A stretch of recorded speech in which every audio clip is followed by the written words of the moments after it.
Greetings this evening of your time as you create time. How are you all? Oh, thank you very much.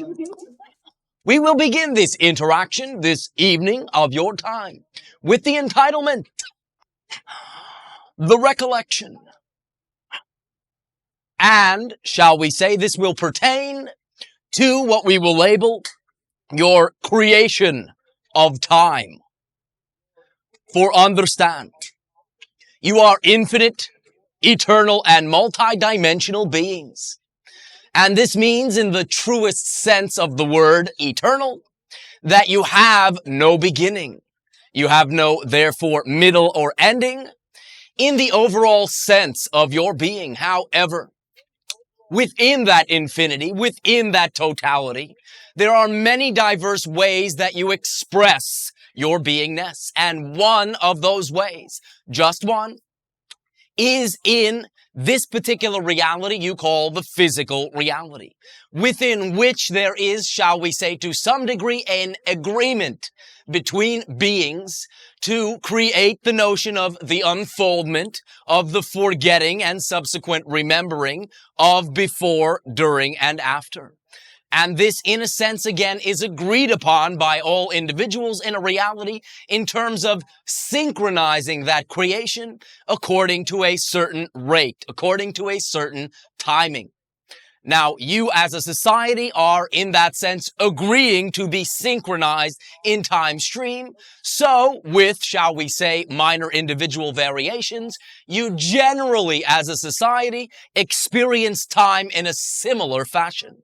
Now, very often, even during your, shall we say, day-to-day reality, you may, in that sense, shall we say, create time in a slightly different flow. Perhaps less of it, which you then perceive time flies by, or perhaps more of it, you perceive then that time is dragging along.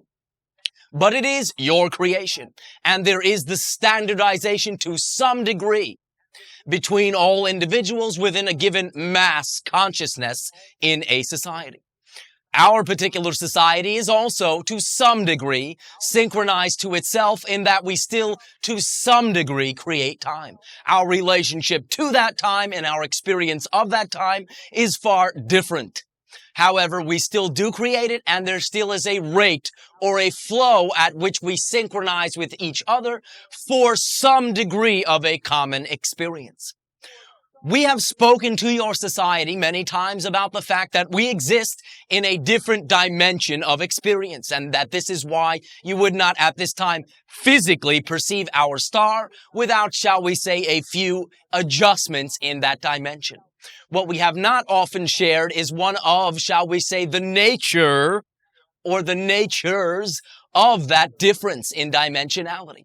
And although this to some degree will have particular extensions into our physicality, which we will not discuss at this time, one of the, shall we say, more obvious differences that, in a sense, has us existing in a different dimension that is not synchronized to yours, and therefore, in that sense, does not allow us to physically perceive each other without the adjustments, is the fact that our particular stream of time, in, shall we say, reference to your own, in comparison to your own, is approximately, and this is again quite arbitrary, quite approximate, but 10 times faster than your own.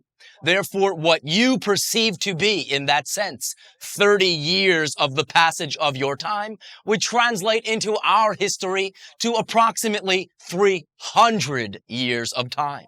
So therefore, without a synchronization, there simply would be no sense to be made from one dimension of experience to another, such as the difference in the experience and creation of time itself.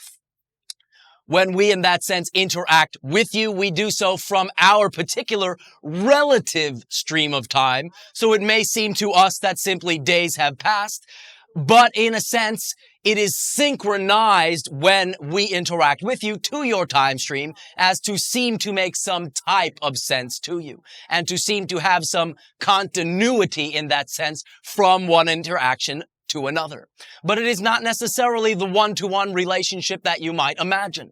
For instance, you will perceive many times that we have had for instance, 4 or 5 particular discrete interactions. But from my end, we may in that sense perceive them as one, shall we say, interaction.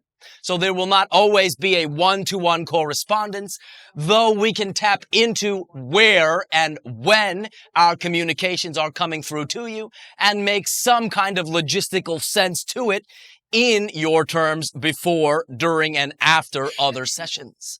So therefore, again, even this is quite an arbitrary creation. But allow us to move on to your creation of time.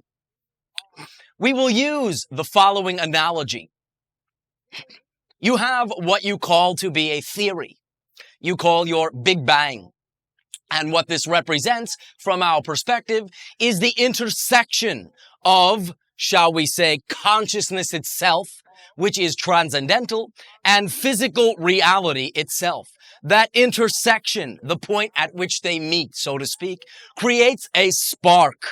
And in that sense, initially speaking, that spark will be perceived in a particular given space of physical reality as initially nothing, and then perhaps you can say something, but one something. Now again, this is all quite colloquial and is more for the purposes of analogy than direct, precise information. But simply follow along and you will understand the analogy.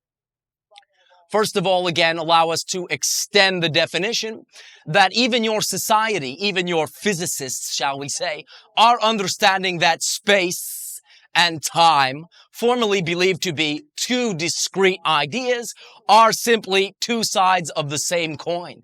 And even in your science is now labeled space-time, rather than simply each individual component.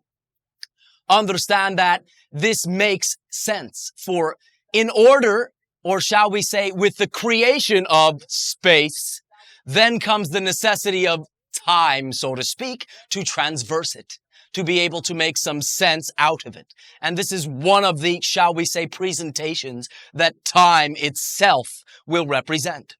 So following on the analogy of a singular point, at that singular point, at the time, shall we say, of its manifestation, there is no time, for there is simply one point. There is no, shall we say, space to cover, no where to go, nothing to do. So therefore, there is not the need for the creation of time to do it in. But when in that sense that one point does, in a sense, again, as an analogy, explode out to, shall we say, many billions and billions of separate ideas, shall we say, radiating out 360 degrees in all directions, you then, from that centerness, from that singular point, begin to create between that singular point and the point of dispersion, space. Space from a point to another point. And as in that sense you create more space, also is simultaneously the creation of time itself. Again, perhaps colloquially speaking, you can say time in which to traverse the space itself. Obviously, if everything is all one idea, there is, again, no necessity for time. But the moment there is a single separation, the moment there is a single divergence from a single point, there is then the necessity within realities that contain this idea of time. Is this clear so far? Yes. Now, understand, as you separate from the one in the aforementioned analogy, you create more space, and you create more time, and you also then, by definition, create more separation. Therefore, allow us to now, shall we say, bring this analogy home, so to speak. We have discussed with you many times the idea of limitation, separation, and also of limitlessness and integration. In that sense, were you using the, again, aforementioned analogy of Big Bang to begin to contract the points back to the center, you would then correspondingly create less space, so to speak, between the points, and therefore less time necessary to, shall we say, extend to each point. This will directly relate to your life, to your personal, shall we say, experience. For as you are exploring separation, limitation, you are in that sense creating more space. The more separations you create from who you choose to be, the more time in that sense you then need create to experience those separations, to experience each discrete idea as a separate idea. So therefore, as you embark upon your reality from the perspective of separation and limitation, you automatically create more time to do so. Therefore, you will always have, shall we say, colloquially speaking, enough time to explore each and every minute corner of each and every minute separation that you have created. Now, this works in the inverse way or the opposite way as well. For as you begin to represent who you are and understand that you create your reality 100%, 100%, what that 100% means is that everything in that reality, 100% of everything fits. 100% of everything is your creation. As you begin to act upon this knowledge in the way that you begin to use these creations, you integrate them one at a time. And in the integration, it is as if, again, the many points are contracting back to the center point. The more you allow everything in your reality to deliver the message in a positive way that you have created it to deliver, the less time you then need to create. So therefore, remembering that these creations were made by you perhaps from unconscious beliefs in your past before you knew you had a choice, before you knew you could consciously choose your beliefs, there may be some, shall we say, you sometimes refer to it as extra baggage to, in that sense, incorporate. It seems like extra baggage. But the idea is that it is not. That it is part of who you are. And that in a sense you can open those suitcases and repack the contents within you, which is the taking of the many parts and integrating them back into the whole. Therefore, an attitude of separation is an attitude of creating more time to experience those separations. An attitude of integration begins in that sense to allow everything to come back to center, begins to allow the space between the many fragmentations that you present as your discrete physical personality to decrease, thereby again decreasing the time necessary to explore each and every one of them. So therefore, as you do acknowledge perhaps the creations created unconsciously, created from unpreferred beliefs, and use them in a positive way, use them to nail down the foundational primary beliefs that still limit you, acknowledge those beliefs, decide after acknowledging and appreciating what they have allowed you to do and served you to choose the new preferred belief, acting as though you already have the new preferred belief, you integrate the separations one at a time. You integrate the space in the totality of your consciousness that then necessitates time in that sense to experience them. And as you begin to own your reality, acknowledge your reality, express gratitude for the creations that you had formerly labeled negative, but obviously that also contained the jewels of positivity and self-reflection, you begin to literally change the rate of your creation of time in perhaps what you can say relative terms to the creation of time of your society as a whole. And sometimes, again, to use the analogy, you simply then begin to perceive that time is flying by quite quickly.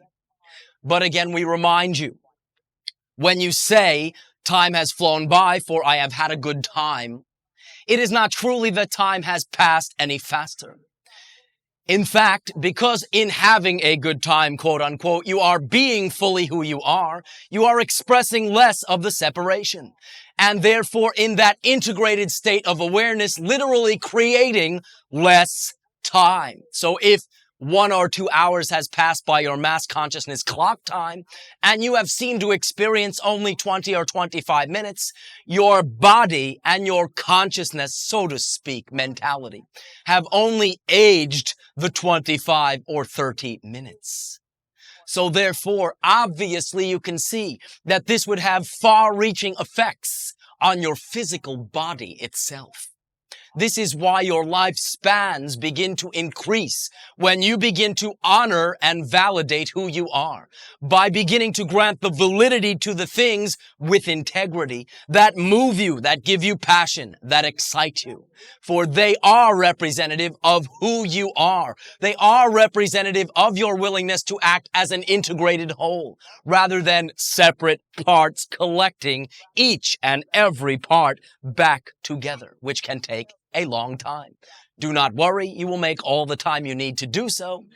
But what we are suggesting is that should you wish to experience, to create time at a flow that represents your integration, your physical age, your physical lifespan will increase. And understand now that even if you are to define that your physical lifespan is 100 of your years, from our particular understanding of your physiognomy, this is but 1/3 of the potential of the lifespans of the body that you create. For 300 years is in and of itself the possible, shall we say, amount of time that your bodies can live. And your, shall we say, reaching but 1/3 of that is a direct result of your style of creation of time. If you are spending, shall we say, a majority of that 1/3 of the time in misery, in self-denial of your creations, you seem in that sense to create, shall we say, the 200 or 300 years worth of the passage of time. But in a sense, because that is not synchronized to your particular society, you seem in that sense, shall we say, to only have lived the 100 years, or perhaps quite a bit less in some instances. But understand that this is all there is to it. And your willingness to stop denying your creations as, why is this happening to me? Poor me. What will I do? What did I ever do to deserve that miserable thing? That is a perspective. That is an approach. That is an attitude. Now, in a sense, we are making light of it in order, in that sense, to allow you to enjoy these interactions. Understand that we are not criticizing it when we do so, but simply sometimes members of your society seem in that sense to appreciate that particular approach of hearing, perhaps you can say, how it sounds from a third person's point of view. But we are not making fun of you, and we are not saying that what you are doing is any worse qualitatively than what we are suggesting, but simply having some fun in the course of communicating these ideas to you. But understand that when you do that, you remove your ability to use your creation. For if you deny it, why is this happening to me? You are not looking at it as your creation, and then cannot treat it and transform it as your creation. You approach it as an external idea. When you simply understand, well, all right. Here is a creation that I have created, but it is not one that I prefer. So therefore, I am not looking at it as my creation. Were I to simply assume that because I created all, this is not the one exception, were I to assume that this is my creation, I would understand that anything I create, no matter how it looks, contains both potentials for positive and negative manifestation. So therefore, since I know I created it, and I know on some level, as I create levels, what I am doing, I will simply approach it from the perspective, how does it serve me the way that it is presenting? Not if it was this, if it was that, but exactly the way it is. When you do that, when you simply shift your perspective one minute bit to this particular perspective, you then give yourself, shall we say, one of the only chances to integrate it rather than deny it. Denial is continued separation. Denial is the pushing or partitioning of parts within you. Acknowledgement, acting from the acknowledgement, is integration itself. It is the glue of unconditional love within you that allows you to collect back what you have formerly labeled separations within you, allows you to recollect yourself into a discrete, singular being with a singular, integrated presentation and experience. Therefore, what we are sharing with you as the recollection is, on the one hand, the recollection of this information that we are sharing, which you already know on some level, or you would simply not understand a word that I am saying, but also the literal recollection or recollection of what you have denied within you. When you talk about a subconscious closet, not the subconscious, shall we say, portion of your consciousness that allows for the automatic, shall we say, pilot of your body and so forth, but the closet that you stuff things into, so to speak. What allows the stuffing and filling of this closet is denial itself. When you deny something, it does not go away. For again, you are all of creation. There is nowhere to hide it. There is nowhere to put it. There is no outside. So you tuck it, so to speak, again, colloquially, into a closet you call the subconscious, shall we say, portion of your subconscious. That is, as a closet, or perhaps a dungeon. But understand, you can smash the lock from that dungeon. You can thrust open that dungeon door and one at a time acknowledge your creations, but not from the perspective of why me, but from the perspective of, all right, I now understand that this is a creation that resulted from an unconscious belief that I no longer prefer, but I wish to acknowledge it. I wish to see what the belief is because I know I cannot change it unless I first see it, unless I first own it. So calling forth, shall we say, members of the dungeon allows, shall we say, things to come to the surface so that you may now reinterpret them in an integrative way. Now, perhaps at first, it may seem a little overwhelming if you, shall we say, open the door all the way. So therefore, feel free, if you wish to use the analogy of a door, to simply crack it and at least allow things a bit at a time to seep out. If you deny those things, worry not. They will be put back in the closet and you will get a chance to look at them later. But if in that sense you acknowledge them, you will slowly empty out the closet and perhaps eventually shut it down. But it is up to you. The creations you stuff back in the closet, however, have a particular tendency that you, in your particular perspective, label disturbing. That particular tendency is the harder and farther you push them into the closet, because they are your creations, because they are part of you, because you cannot truly deny anything about yourself, the louder they will knock. The more they will rattle their chains, the more they will bang on the walls, and the more in that sense you will be aware of them.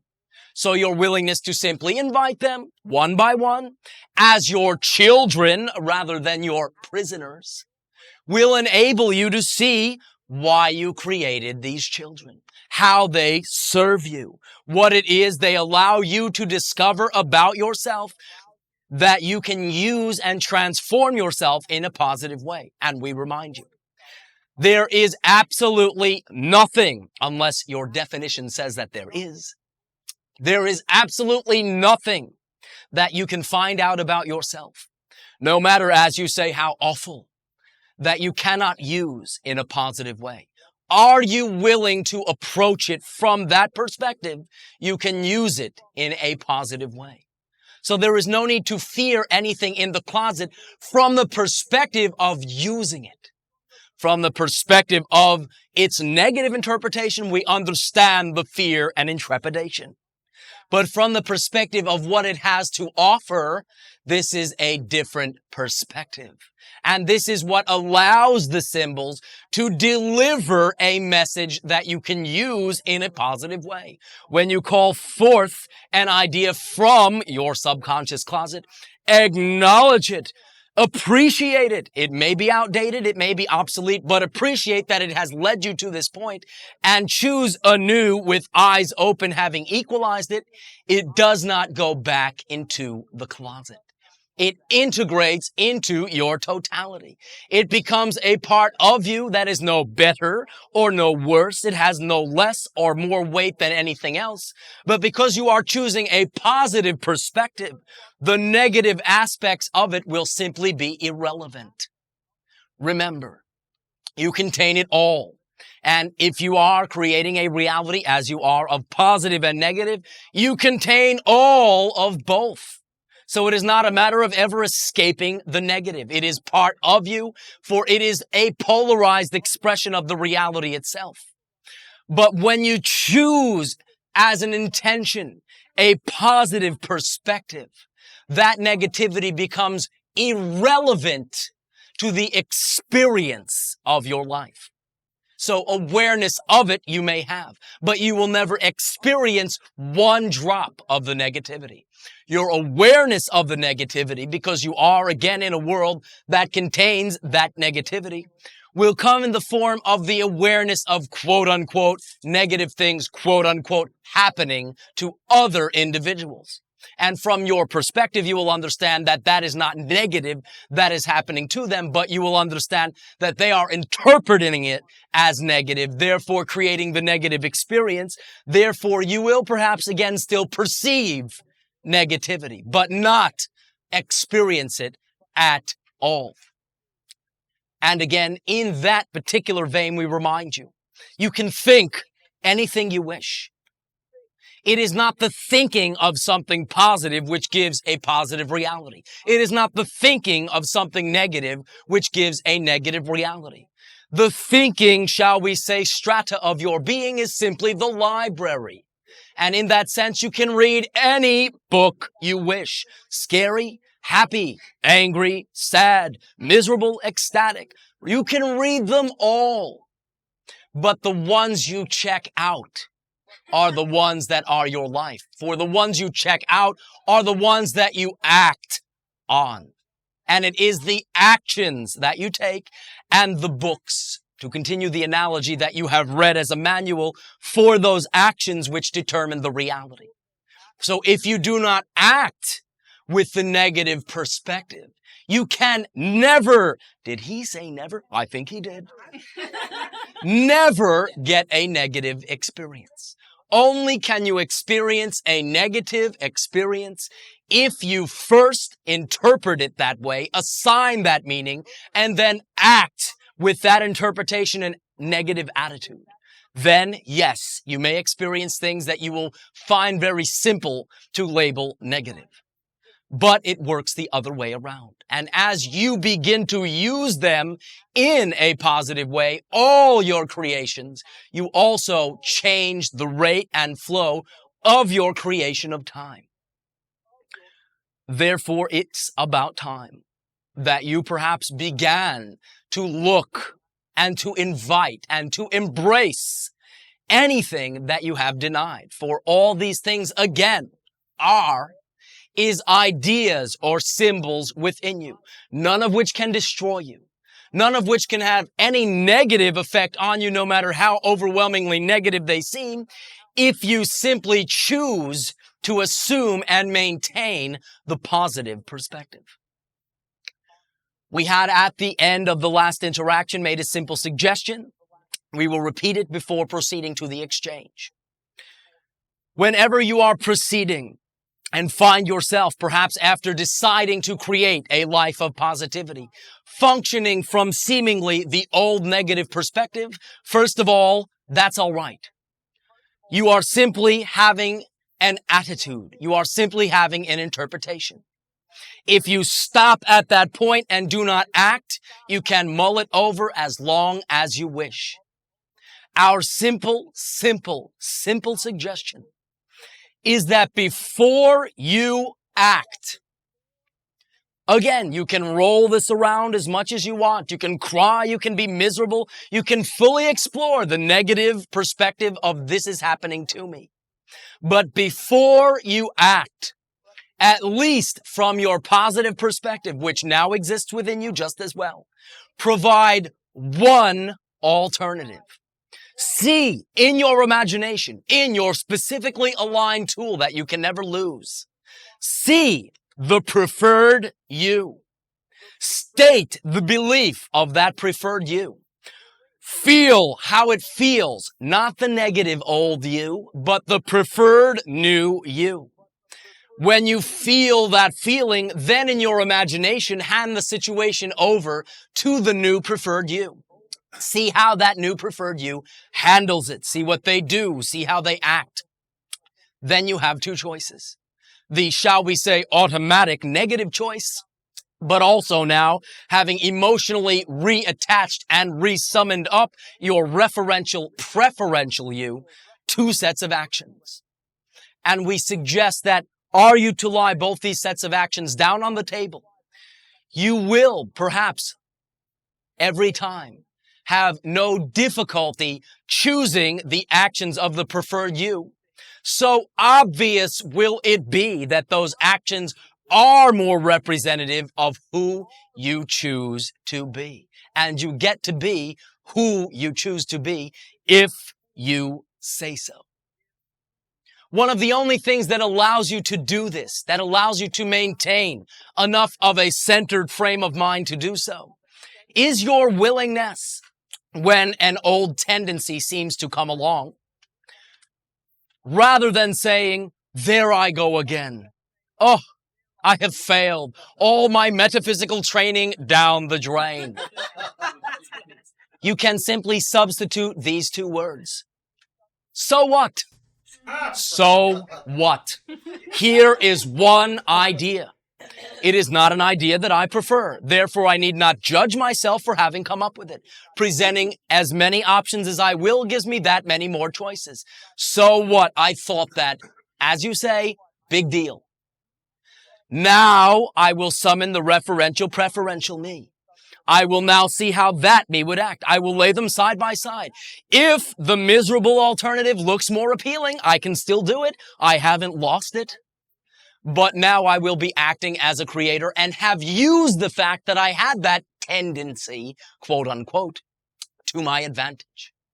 When we say use your creations, we mean them all. And this will also be your creation of self-invalidation and judgment. For that paralyzes you. That nips your ability in the bud, so to speak, to do anything about it. But the moment you simply, instead of saying, oh, dumb me, say, so what? Is this what I intend to do? Is this representative of who I am now? No, it will be obvious to you that that has been of service to you by simply reminding you in no uncertain terms who you prefer to be, perhaps by giving you an example of who you do not prefer to be, but that is one way to do it. And you can use that as well.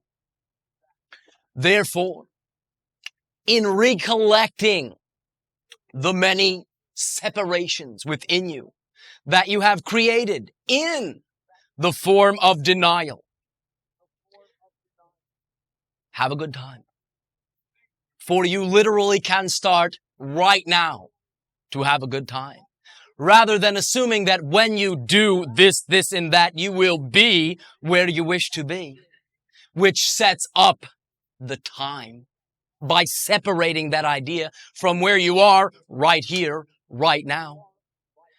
You can simply be that right now. One unit, no space, therefore not the necessity for time. Understand, when you exist right now, and never was there a moment in your life when you would not or could not say, it is right now. That one moment, in a sense, is the spark itself. As you begin to speak about a past having a hold on the present, that is a separation.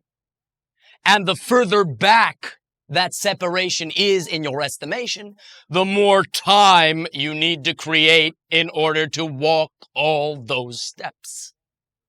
So therefore, the present need not be considered a result of the past in an experiential way. The moment you let go of the separation of the past, which you recreate in the present, the moment you let go of where you will be, which is not where you are, a separation from where you are, that in and of itself will change your perception of time. That in and of itself will seem to accelerate everything to the point where right now is where you experience it. You simply need to decide, if you wish, right now, I am who I prefer to be right now. And from this point forward, simply when something comes up that seems to be a representation of an older, unpreferred version of you, simply look at some of the things that we have shared. For you will find, if you do so, we don't insist that you do, that it will come in handy. And you will, from this moment forward, not become who you wish to be, but simply in deciding, be who you wish to be right now, which is the only time there is. Before we proceed to the interaction, allow us to share that in your society, in your, shall we say, relative proximity, you have had the occurrence of what you have called bad weather. And there has been, perhaps, some destruction, though minimal loss of life, which is noteworthy, of many ideas within that bad weather. Allow us to share that as you begin to live right here, right now, and understand that your past has been a recreation from the present of that past, and not even generally a precise recreation, by the way, that as you let go of that past, you give yourself the opportunity to be right here, right now, with no distractions and no self-imposed separations. Therefore, in that this is the transformational age, and many individuals will begin to see their power, will begin to understand that they function from the moment, will, perhaps in not understanding much of this consciously, in many different ways, if they are unwilling to do so, force themselves to let go of that past. Therefore, you will find in, shall we say, the rubble, so to speak, of what has occurred from your weather patterns, that there will have been much the quote-unquote loss of personal items. These personal items are, in a sense, the museums of the lives of the individuals, giving them very strong identifications to their past through certain objects, through certain mementos, through certain nostalgic material.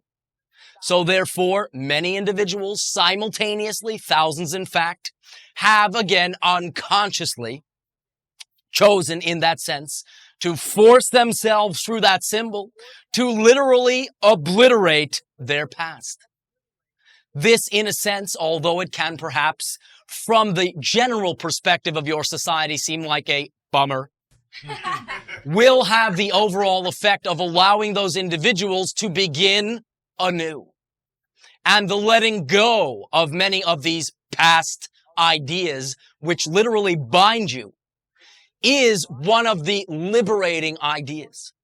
Now, if you are willing, from this point forward, which is the only point there is, to begin to let go of the past as an excuse, consciously, you will then not need to force through a symbol yourself to do so. Therefore, if you do now begin to do this, and many of you have to a very large degree, we are not taking away from that, but if you continue to do so, you will then not need the symbol to force it upon yourself, as shall we say, in our perception during the transformation of the next few years, perhaps many, many more individuals will. Therefore, now that you know the overall reason for the creation of the symbol, you can simply get down to it, as you say, without needing to create the symbol to force you to do so. And this is true with everything in your closet. For, shall we say, the loudest knocking of the things that you deny the most, that, shall we say, build up enough momentum to force their way to your conscious awareness, very often do so because of your denial, because of your cutting off yourself from yourself in the manifestation you call dis-ease. For dis-ease is a symbol which forces you to look at a certain idea or you die. Therefore, many individuals will choose to look at the idea in lieu of dying. But you need not do it that way. And the more you are willing to acknowledge what you believe within that, the less would be any tendency or reason to create dis-ease. For all dis-ease is again not functioning as an aligned whole being. And again, needless to say, when you chop up portions of your conscious awareness and tuck them into different compartments, this is not integrated. Therefore, it's up to you. It always will be. And your ability in recollecting this material to recollect yourself out of choice, out of preference, because you say so, because you know you can only grow and learn, and because you know when that closet is empty, you will be living in ecstatic joy. We assume in that sense that this has a certain attraction to you. Therefore, we share it as an option, as everything that we share is, for we never insist that what we are saying is better than what you are doing. But should you choose to find that you are in synchronous alignment with what we are sharing, please take it and please use it. It is an option and will have the effect that we are sharing should you choose to do it. And it's up to you.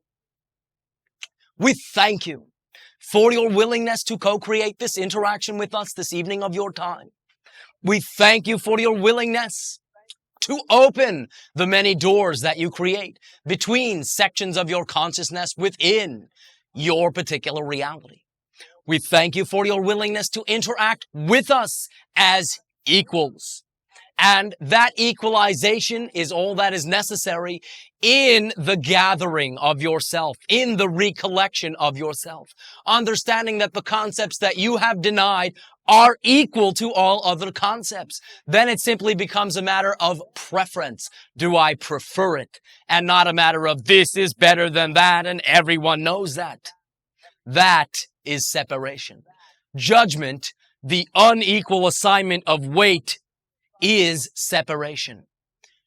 Validation, equal validity and acknowledgement, and then perhaps deciding if you prefer it or not, but then not invalidating the symbol that you do not prefer, is integration, is understanding that life does not happen to you. It happens through you. Therefore, in return for this willingness, we ask you now, how may I be of service to you? Shutting Ace. I feel both bold and equal tonight. Oh, thank you. And therefore, I want you to know that the channel's voice tonight is noticeably louder than usual. Well, perhaps what you are perceiving is our increased excitement. And enthusiasm. Oh, yes. It shows. For we are, in that sense, very excited about certain transformational tendencies within your planet and within your society itself. Though on the surface, perhaps individuals aligned to seeing the negative will see the remnant bubblings up of the rest of negativity upon your planet, which is only now possible because of the mass agreement to not nuclearly annihilate yourself. It gives individuals certain liberties to, shall we say, do limited military engagements without the fear of global annihilation. This is equalizing itself out. This is having a homogenizing effect on your civilization. And we perceive most strongly that you are moving in unity. You are moving toward, shall we say, although it is a diverse definition, a common goal. Therefore, yes, we are very excited. And thank you for noticing. That's wonderful. Since this is a relatively small room, I humbly suggest that you do lower the channel's voice volume a little bit. All right. Thank you. Anyway.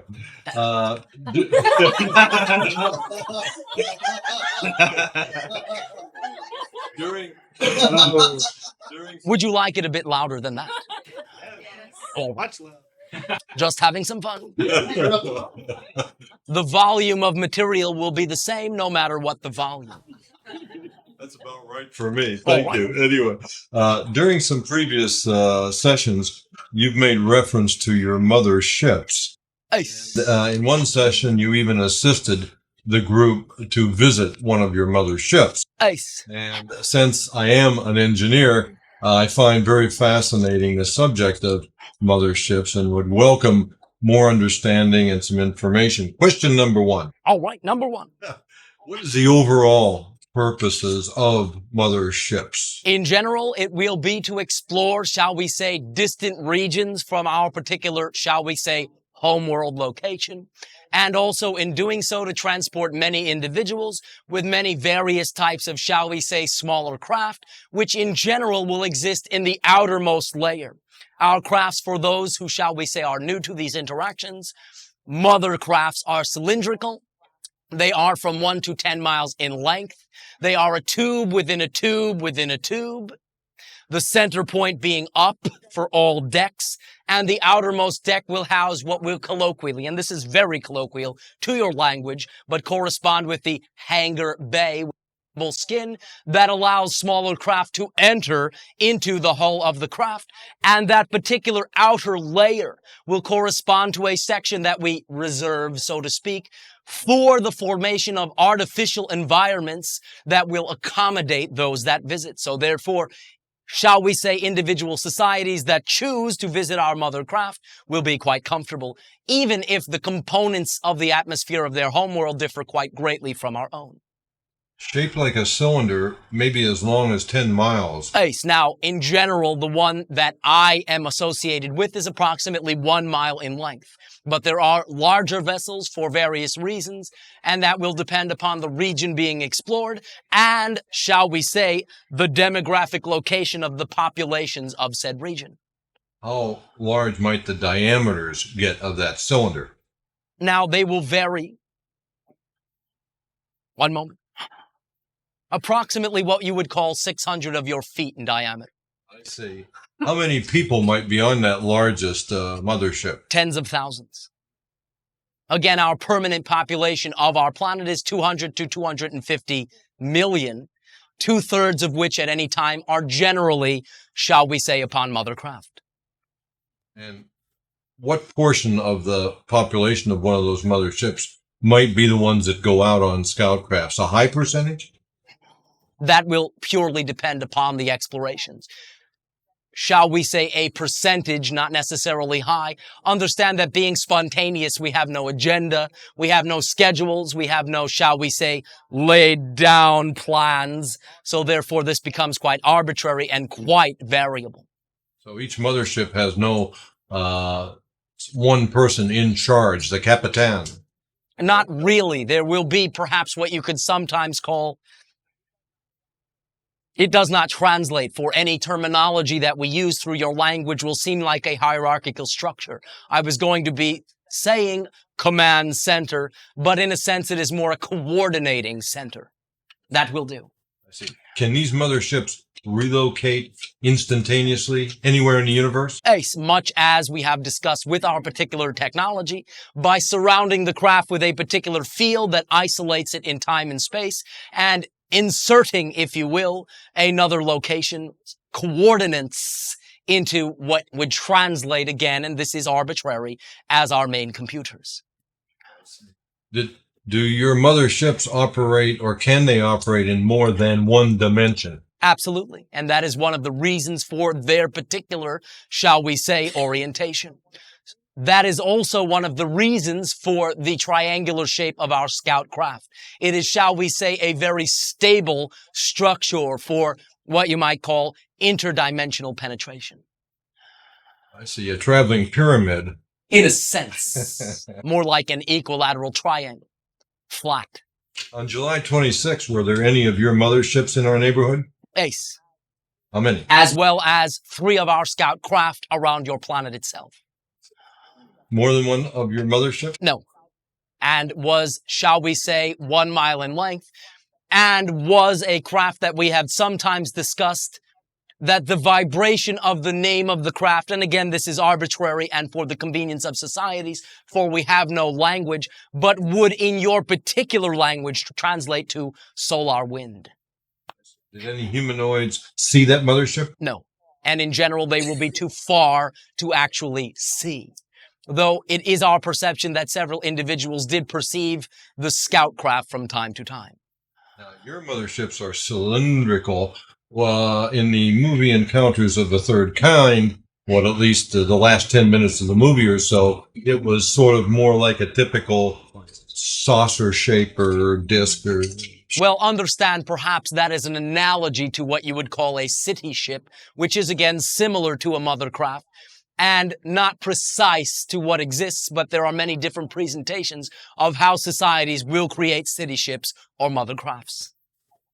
One last question. All right. The source of energy, are there more than one sources? Light itself. Not electromagnetic. Well, it is converted in a sense, you can perhaps say, by a method, and again, this does not translate into your language precisely, but perhaps you can say of cold fusion via a particular device we have created called a flash matrix, which in that sense allows for the transposition in time and space. For also, again, being that time and space are one idea, the ability to traverse space in this particular way also immediately then enables one to traverse time in the same way. For time is also a vibrational coordinate of the object itself. And again, as a recap briefly, our particular understanding that has enabled us to travel in this way is understanding that objects do not exist within time and space, but that time-space is a property of the object itself, and therefore can be measured in that way, factored out, and a new, shall we say, time-space coordinate plugged in, thereby resulting in the immediate taking up of residence at the new coordinates with no quote-unquote corresponding travel of distance in between. Did I know all of that you just told me in the last 10 minutes? Now, obviously, or the channel's mouth would be moving and you would hear no words. If you hear them and they make sense, you contain it. I'm smarter than I thought I was. Well, you are smarter, perhaps, than you have acknowledged up till now, but you are now acknowledging it, and we thank you. Wonderful. Thank you very much. And who you? Sharing. Female, then you. And who you? Okay, I have a sharing, then a couple of questions. Oh, thank you. We always, in that sense, honor and respect and request statements as well as questions. Do proceed. Okay, just recently I visited the ship via the You Are Home meditation. Ace. Very clear, and I got into it instantly. And I was greeted by a being called Maya or Mayan. In a sense. Okay, I didn't get the feeling that this person was like my future self. No, it was, in a sense, a past recognition from your own planet. Okay, so who is Maya? In a sense, you may understand it to be an individual, perhaps you can say in guide form, that in a sense was reestablishing connection with you and has direct ties or direct connections to the Mayans themselves. Okay. Therefore, should you choose to continue to explore, this particular individual will facilitate as guide, and perhaps you will, again, relive, quote-unquote, some of your past life.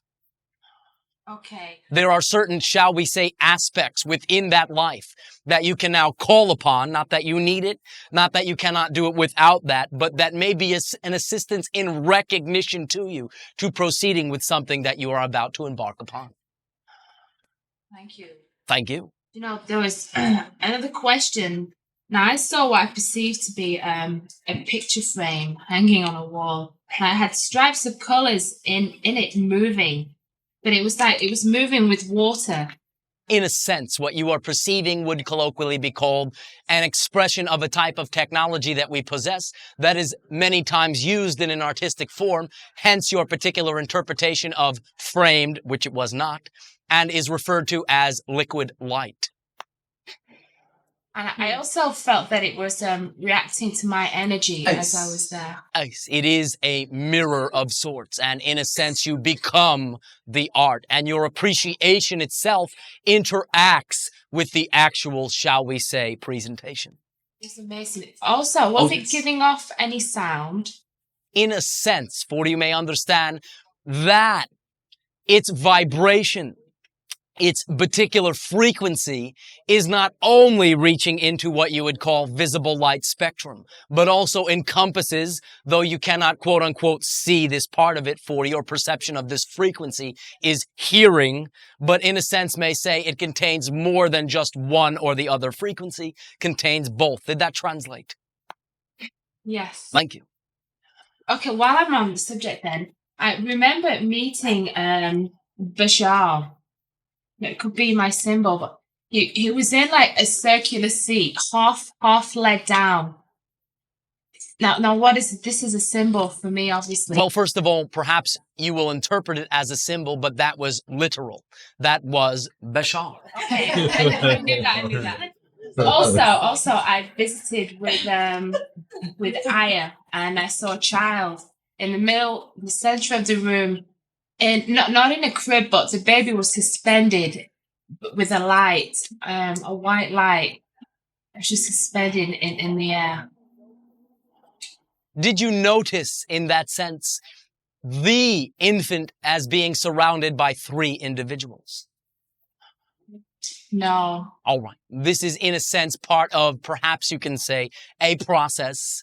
I refrain from calling it a process, for it is not ritualistic, but that in a sense had to do with the crystallization of that particular, shall we say, infant's consciousness in a particular way as to result in a stronger identification with the body itself. For in our society, as well as your own, there is a very loose relationship of body to consciousness. Shall we say individuals 3 years and younger are out and about, to and fro, and less connected to the body, and that is generally locked in at approximately 3 years of age. However, there are exceptions whereby through particular symbolic means, individuals will choose to be crystallized before. This is quite rare, and you have, in that sense, discovered and taken part in that process. Okay, now, is that child my future self? No comment. Now, okay, I knew that I know the child is. Now, how do I communicate with this being that is so young right now? Or am I just getting screwed up with time? Well, screwed up, I don't know. For in our sense, our progression of time, as yours is linear and not spiraling. However, do understand that you need not treat it as a child, and simply your approach as an equal will in that sense allow you to communicate directly. For understand, in no uncertain terms, though I have learned perhaps you can say a few words, do not speak your language, and that is not necessary to communicate. Right, okay. Now, all along I've used that as not a barrier, but I couldn't figure out in my mind, being third density, how the hell I could, have a chat with this child who I knew was my future self. So I'm glad I finally asked that question. Well, also understand the following. That particular process, being that child is younger than the 3 years, in crystallizing the consciousness with the body, in a sense, facilitates your ability to do so, which is one of the reasons you were there. And now from this point forward, you may understand that though you might find a degree of difficulty in communicating with a child of the lesser age than 3 in general, because of the lack of crystallization, that in this case, it will be more possible. Does that make sense? Yes. Thank you, Elan. Oh, thank you. Also understand that should there be the desire of that, when we next meet at this same location next month of your time, again, if it is requested, we will take another excursion. That will be up to you. We thank you. I enjoyed that. Thank you. And you as well. Over there, male. Yes. Greetings. Who's aboard the craft tonight? This particular, shall we say, day, as it is upon my planet, is myself, is male individual we have not discussed, and is female individual that we have discussed as loosely relating to my counterpart consciousness. And we will, shall we say, provide a label for this evening, and that label will be Anya. Ace. Greetings, Anya. Received and returned. And the male, can you tell us anything about the male? At this time only that this male is also involved with communicating to your society and in a sense is observing. Any specific relationship to myself? No. It is, shall we say, a relationship with someone that you would consider from this particular proximity to be in a remote location of your planet. Thank you. A few things, Elan. Could you at this time give us more information on the flash matrix? Not really. There will be some forthcoming information along our technological lines, but for specific reasons, not this evening.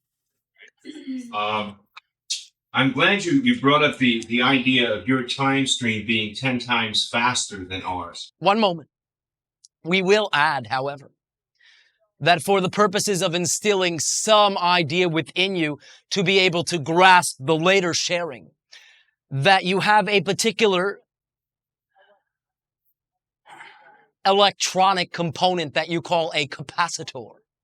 It is in its function an object which, in a sense, builds up a charge to a particular assigned point depending on the value of the mechanism. And then when that particular charge point is reached, discharges as a whole the entire concept. In a sense, that will do as a foundational analogy to the flash matrix. And it allows for a very controlled reaction. Ace. Thank you. And to you. Elan, when I experienced you and Alioda flying your craft in Kansas, before I perceived the craft, I saw what I perceived at the time to be a small cloud. Ace. And it was there for a good period of time. I can't tell you if it was 5 minutes or 20 minutes or an hour, but a good period of time with the car. Then it appeared that the cloud resorbed, and then there was a craft. Ace. That will sometimes be the interpretation of the isolation field we create round and about our craft. If in that sense, individuals have not seen such a type of field, the place, the frame of reference that they will in general store it is as cloud-like. Also understand that from time to time, there is what you perhaps can say a particular vortex of electromagnetic energy that is created with the transposition from one system to another. And sometimes there will be the physiological, shall we say, conglomeration of cloud mass around such an interdimensional gateway. Did that translate? Yes, it did. And what I'd like to ask is, in our time frame, how long does that cloud phenomenon persist when you're inserting yourself into another dimension or time-space reality? It will vary again according to your perception and your creation of time at that moment. Our particular experience, in a sense, you can say, is 5 to 7 minutes. That's your experience. Ace. Perhaps you can say the entire trip from our particular end takes, perhaps you can say 15 to 20 minutes. And this is not, again, the actual transposition, but the preparation and the, shall we say, dematerialization of the field itself. I see. So then, assuming I was very interested in this phenomenon, because this cloud was keeping up with a car that was going 100 miles an hour, I could have perceived the craft as a cloud for perhaps anywhere from 10 minutes to a half hour. Is that correct? In general, again, that will be a bit longer than you would generally perceive it. I see. Okay. So this would have been a very fast phenomenon. Ice, but again, interpreted as long time. Okay. When I was up on the Cape, Lauren and I took an excursion one evening, a walk into the dunes out near Provincetown.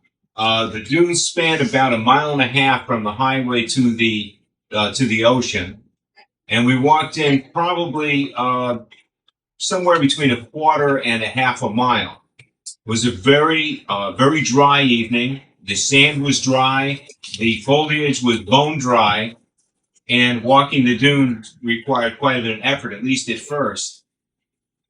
I found a perfectly shaped and perfectly dimensioned walking stick. Actually, I found a stick. At first, I perceived it to be a stick, about cane dimensions, that was laying on the dry sand. When I picked it up, it was dripping with moisture. The moisture was not seawater, because I tasted, and it was not urine, because Not human urine. Now, I assume from the reaction that this is particularly, shall we say, significant to the members within this room. Do proceed. Well, the reason why I was so curious, of course, is here's a dripping wet stick, dripping wet cane-sized stick in a very dry area with no explanation for how it could possibly be wet. I picked it up, stuck it in the ground, stuck its tip in the ground. We walked off perhaps another few hundred yards, spent maybe 10, 15 minutes. When we came back, that stick was almost bone dry.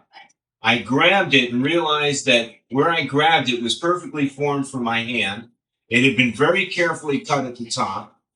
It appeared to be a beech limb, and it was perfect height for a walking stick. It was then that I noticed I felt a sense of power from that stick. And as I began to walk with it, I drew the analogy of feeling like Moses leading the people through the wilderness. I mean, I actually had that sense of this is a special moment. This is a special time. This is an unusual stick. I was meant to find it, and I had a sense that it was awakening within me a sense of purpose, almost a sense of destiny. It certainly was serving to align me in the sense that I felt integrated and on purpose and focused. Would you please comment on this? You just have.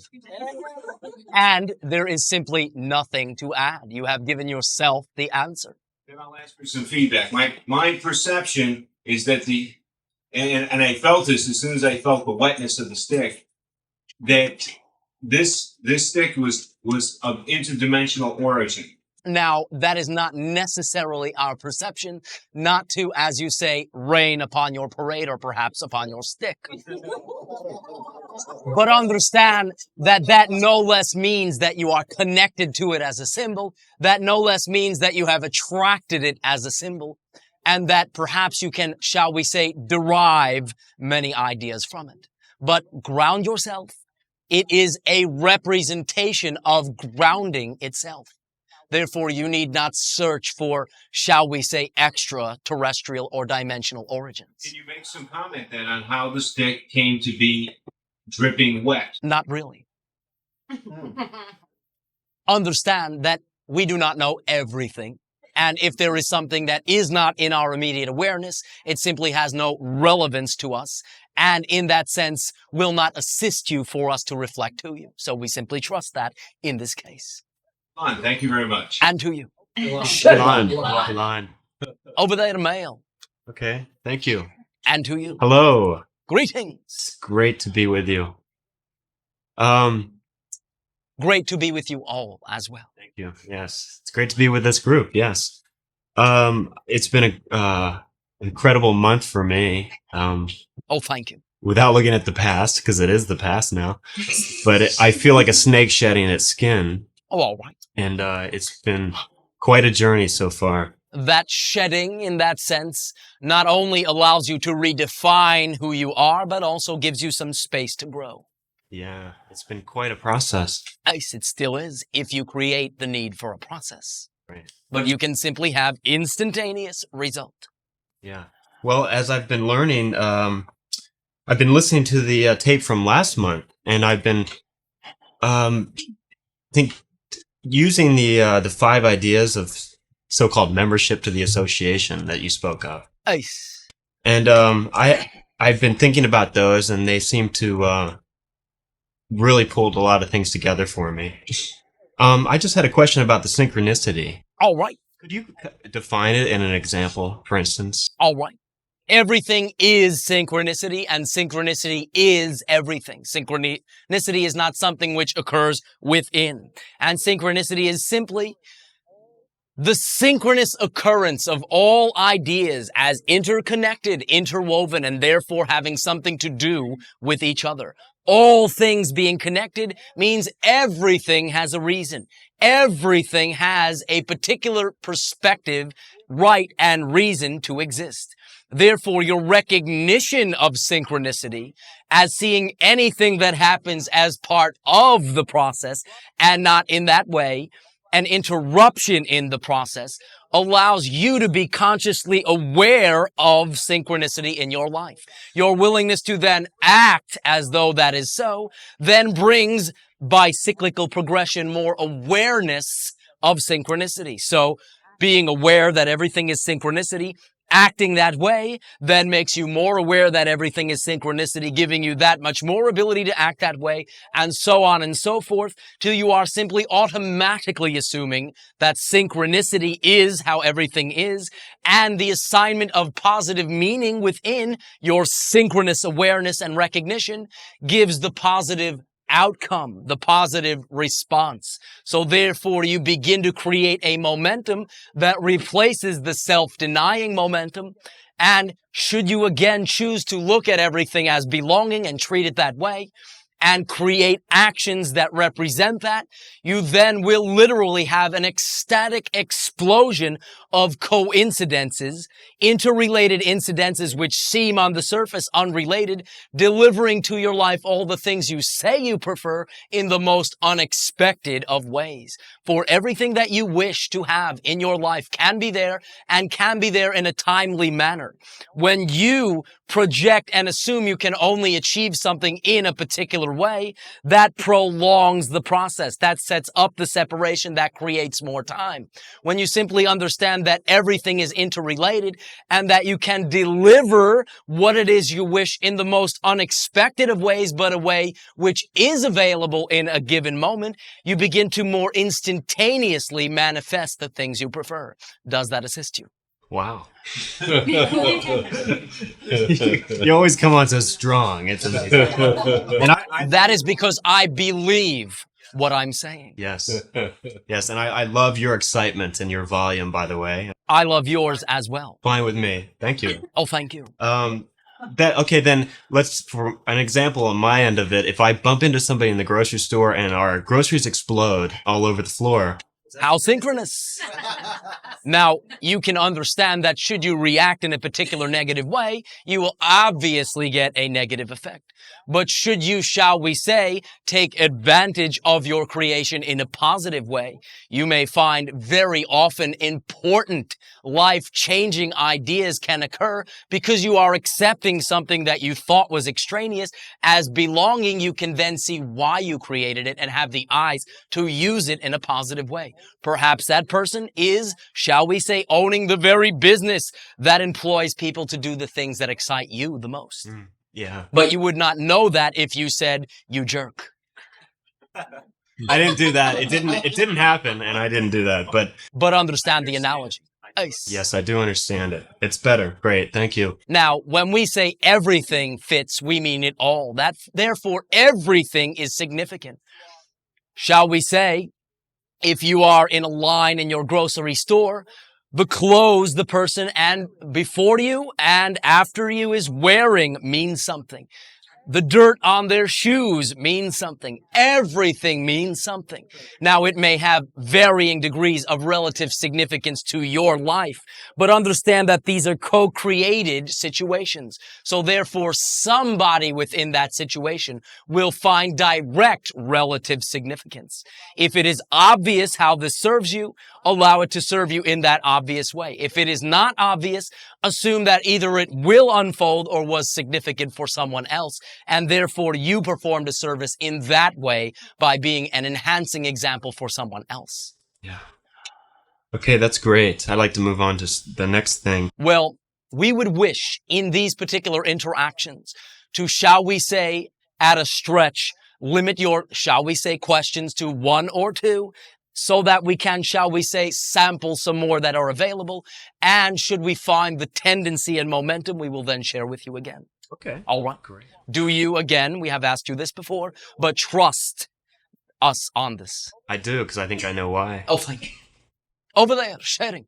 Ice. I just have taken the library book out a little too long for my taste. Oh, all right. Now do understand that you have a return policy. I'd like to explore the symbol of having amoebas. I found out today that I have a parasite in my intestines, and I'm open to exploring the positivity of that. All right. And not negativity. I could feel myself going, oh, I'm really sick, and immediately I felt sick, and I didn't feel sick before that, so that was interesting. So I'd like to explore the symbol of it. I have an idea of what it may mean. Well, now in general, what you would label parasite assumes by convention that something externally, as though you are not the entire universe, crept in there and is sucking off your energy, so to speak. Absolutely. Therefore, now extending this analogy to your practical life, tell me. That's exactly the analogy I got. My idea, my belief that others can suck off my energy. Now, we have discussed to some degree before that is up to you. But your performance of the service that you have to offer other individuals need not deplete you, and only will seem to do so if you take responsibility for how they then integrate what you are sharing, rather than leave it off as your responsibility of being responsible to them by simply sharing what you have to share. Right. And I seem to be learning this very rapidly. Well, in a sense, again, you are forcing yourself in no uncertain terms to do so. So simply consciously decide from this point forward to do that, and that symbol will simply, again, then having delivered its message, have no reason to hang around, and then symbolically, you will physically create the immune response to, shall we say, integrate that symbol even physically. But it always comes first from consciousness, for all reality is an extension of consciousness. No exceptions, not even you. Right. And as we're saying that, I'm hearing the part of me that says, some days I can do that. Oh, And the other part. days I've Oh, all had right. trouble. Well, you are writing the rules. Do you like those rules? No, not at all. All right. Well, nobody has forced them upon you. And your simple recognition that part of you says this can be rephrased. We have shared that you are not a collection of parts. You are a whole integrated being. When you say, part of me says this, part of me says that, that is truly, in that sense, impossible. And how you can use these parts as an integration is to simply change part of me to a choice within me, an option. Therefore, that is one option of how to look at it.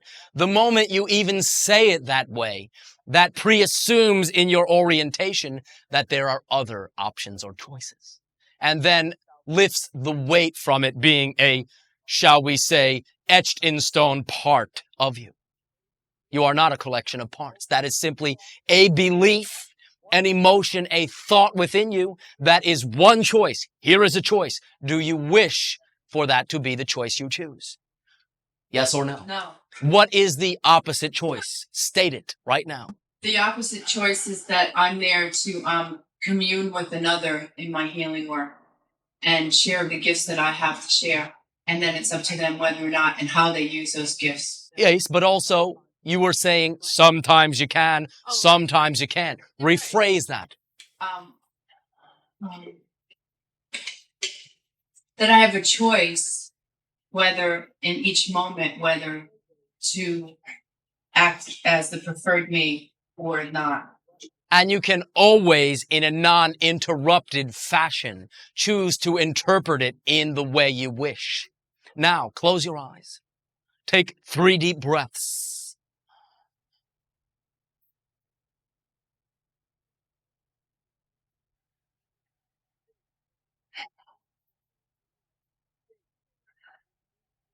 Now, state the new preferred belief. Assert it. Speak it with conviction. Now.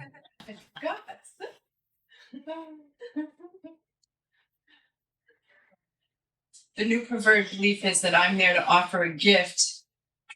Now state it with conviction. Sound like you mean it. I am there to offer a gift. I always have this ability, and it is my responsibility to be who I am and also to allow those I interact with to be who they are. Now, having stated that through me, how does that feel? Describe it. It feels very strong. All right. Now, in your imagination, how do you see yourself with this feeling, with this conviction, with this assertion? How do you see yourself carrying your body? Very straight, with my solar plex very strong. How do you see yourself when the option that sometimes it works and sometimes it doesn't comes along? Bent over. Now, with the straight up perspective, all right, with the new belief in place, when the old choice comes along, how do you now speak to it? How do I speak to the old choice? Feel the new you. Feel it. See it. See yourself standing up straight. The old voice, quote unquote voice, comes along. What does the new preferred empowered you say to it that will acknowledge it, appreciate it for offering its choice, and then choose what you wish? How does the new you handle that? The new you says,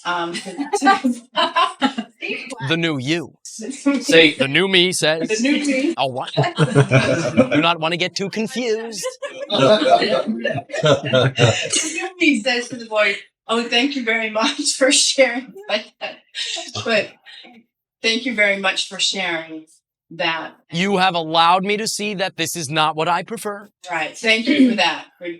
Thank you for teaching me that I have a choice. And this is the choice that I prefer in the moment. And how are you now holding yourself having made that conscious commandment? Straight. You now have the template. You now have the model or mold to proceed when and if that should ever happen again. Right. Now you are approaching it as the preferred you, rather than the unpreferred you trying to become the preferred you. Right. You already are. And thank you. Thank you. That's great. Is there something else? Yeah, I have one other. Actually, it's sort of a sharing. And I last week on my birthday, August 20th, I led a workshop on pleasure, and I was told that I would channel a dolphin, and Which you did. which I did definitely.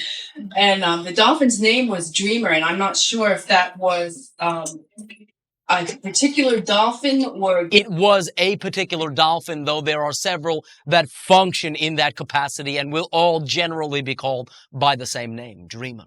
Yeah, I was told to go to a particular beach. I live on Nantucket, and on that day, I started to swim, and I could feel the dolphin energy around me. Nice. And he said that he's there for me anytime I'd like to teach me to how to live in pleasure and have pleasure in my body. Well, they have a lot of practice at that. Right. Yeah, so Also, perhaps as a point of interest, they were physically quite close to you. and that's what because the beach that I was led to, I had never been to and never even knew existed. And I had gotten lost earlier that morning looking for something and happened to find this beach. There is the possibility for direct interaction at that location.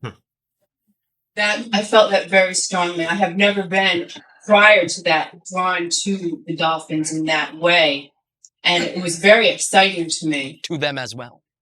And it felt very familiar, in fact, that I had in previous incarnations, perhaps, or in other realities, interacted with them.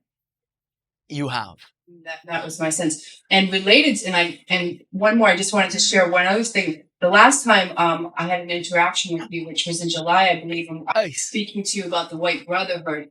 And you had said to me that on occasion, the White Brotherhood will manifest in physical form and that I shall meet one very soon. And two things that had happened the day after I had a healing session with a person who actually, part of them who was, I believe, the White Brotherhood incarnated as I was standing there. And I also have been channeling the White Brotherhood, and I channeled Christ last week. And I'm feeling, and this is a little part of, actually, okay. There's an option in me that feels a little afraid to say this because I feel a little presumptuous. But no need to, but do proceed. When you said I would meet a White Brotherhood face to face, I believed what I'm feeling is that part of that is that's me. Now, understand, you need not feel in any way hesitant to share this, for the Christ consciousness literally exists within you all. It is the mass consciousness itself. And though from time to time has manifested as a singular individual to relate, shall we say, as one-on-one to other singular individuals, the, shall we say, prediction of the second coming is the manifestation of the Christ consciousness through the masses. Right. Therefore, you are one example of allowing that, perhaps somewhat before other individuals, and your willingness to channel that unconditionally loving perspective into the actions of your life will have you being that type of master. Right, and that was what I was getting, is that the White Brotherhood, some of the masters, so to speak, have been around me in my healing work and in my daily life, helping me to integrate the Christ that's within me to emerge. Nice. And since you are part of the process, it is you. You need not separate it to create more time to then need to reintegrate it later on. Right. So tying that in with me taking, or the old me taking responsibility for others is me bringing this gift of the Christ consciousness, communing with others so that they can have their Christ consciousness emerge within them. Nice. And that will take the form of unconditional love, which can do no harm to anyone. It is, perhaps you can say, your versions of conditional love, which result in the tumult upon your planet. But when you remove those conditions and act as a reflection of unconditional love, you have nothing but something to offer. And it seems that there's something to offer is manifesting, and my excitement is to manifest this in channeling workshops. Well, how exciting. And you will always know if it is that energy if there is no judgment within it. For judgment is the imposition of conditions, and unconditional love is not, shall we say, something that yields judgment. Do you have a suggestion? The vibrational level to me is extremely high. Relax. And my body was reacting a little bit to the new vibration. That is the judgment itself. Relax. Take deep breaths. Allow yourself to allow. There is no effort necessary. Great.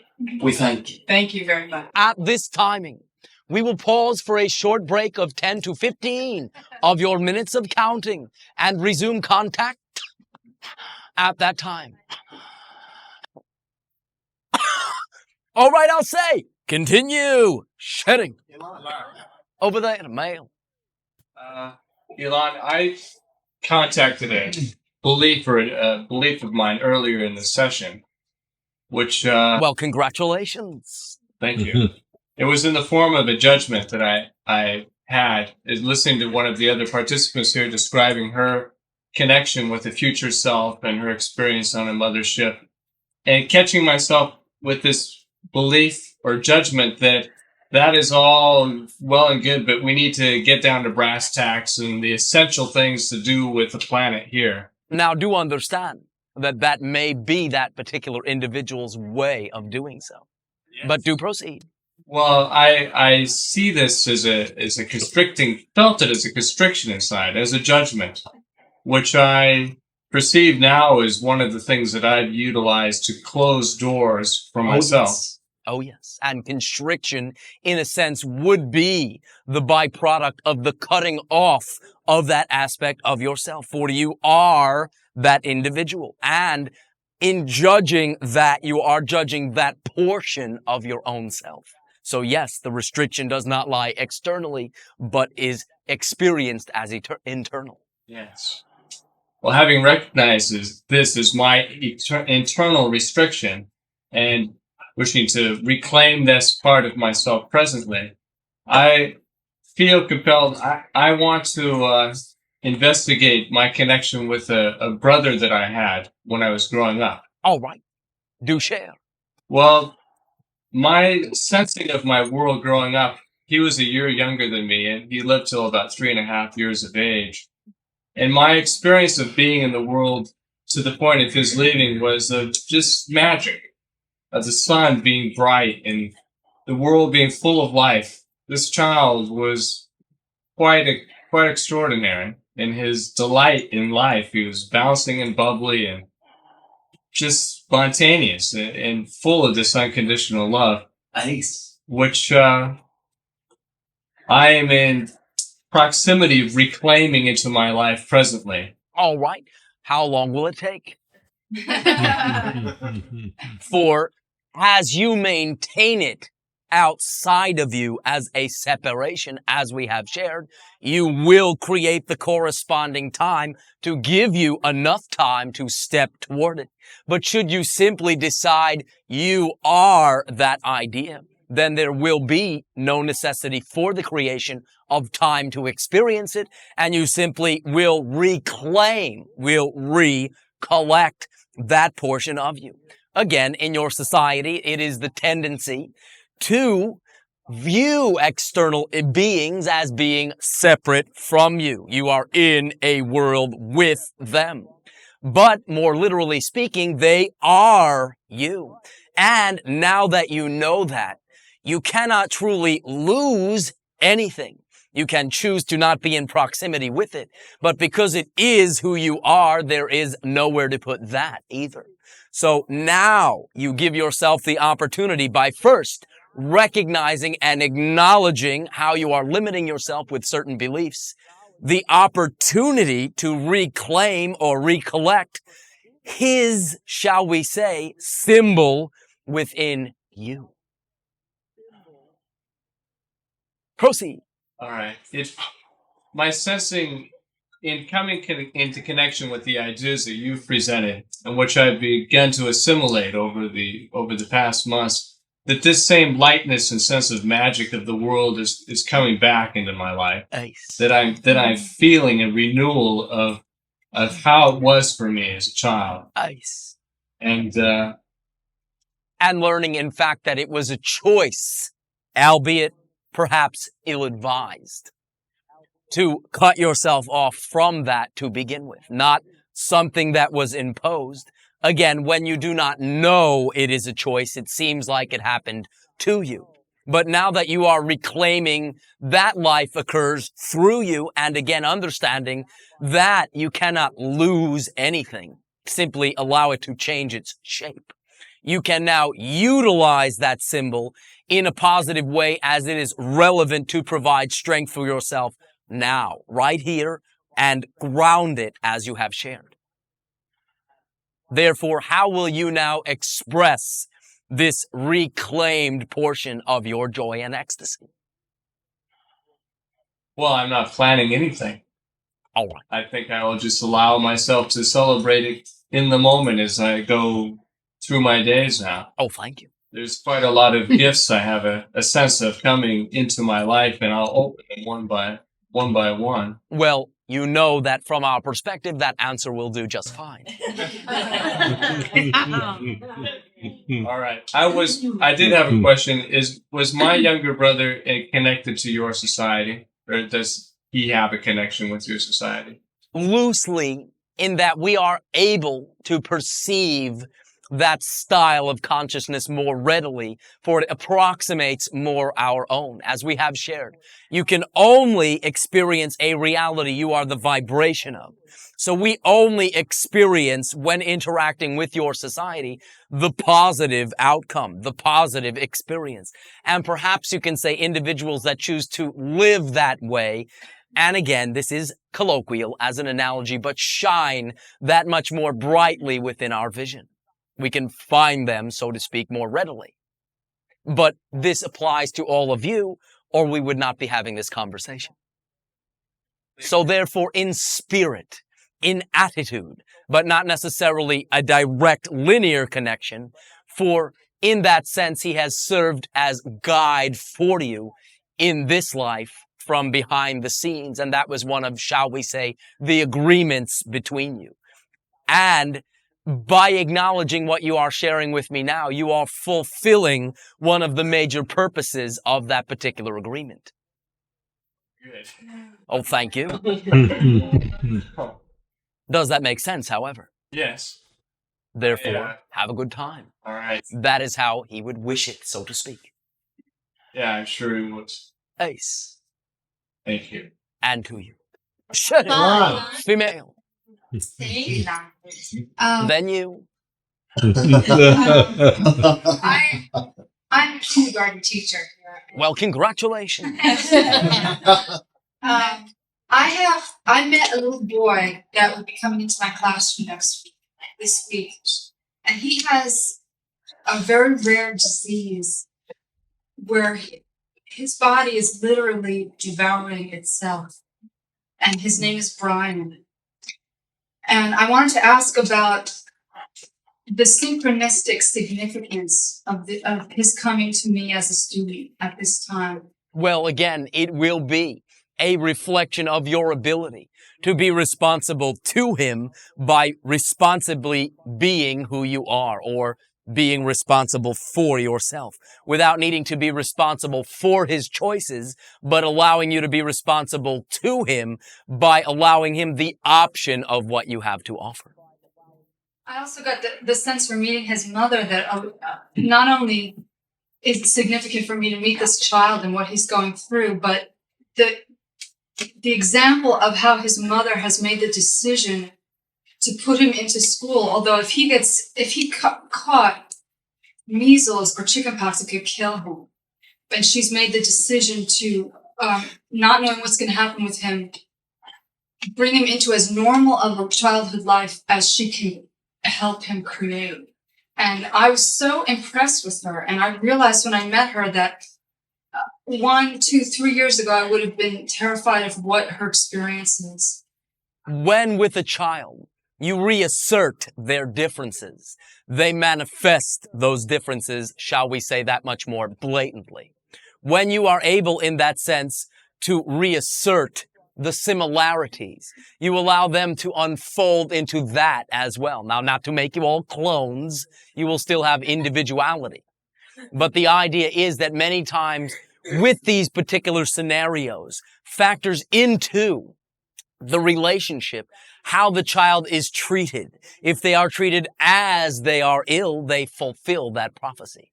So therefore, your particular approach that will assist that individual is that he is just as empowered. And even if his choice should be to only live a life for so long, that choice is an example of his power. And the quality of the time that you spend together is up to you.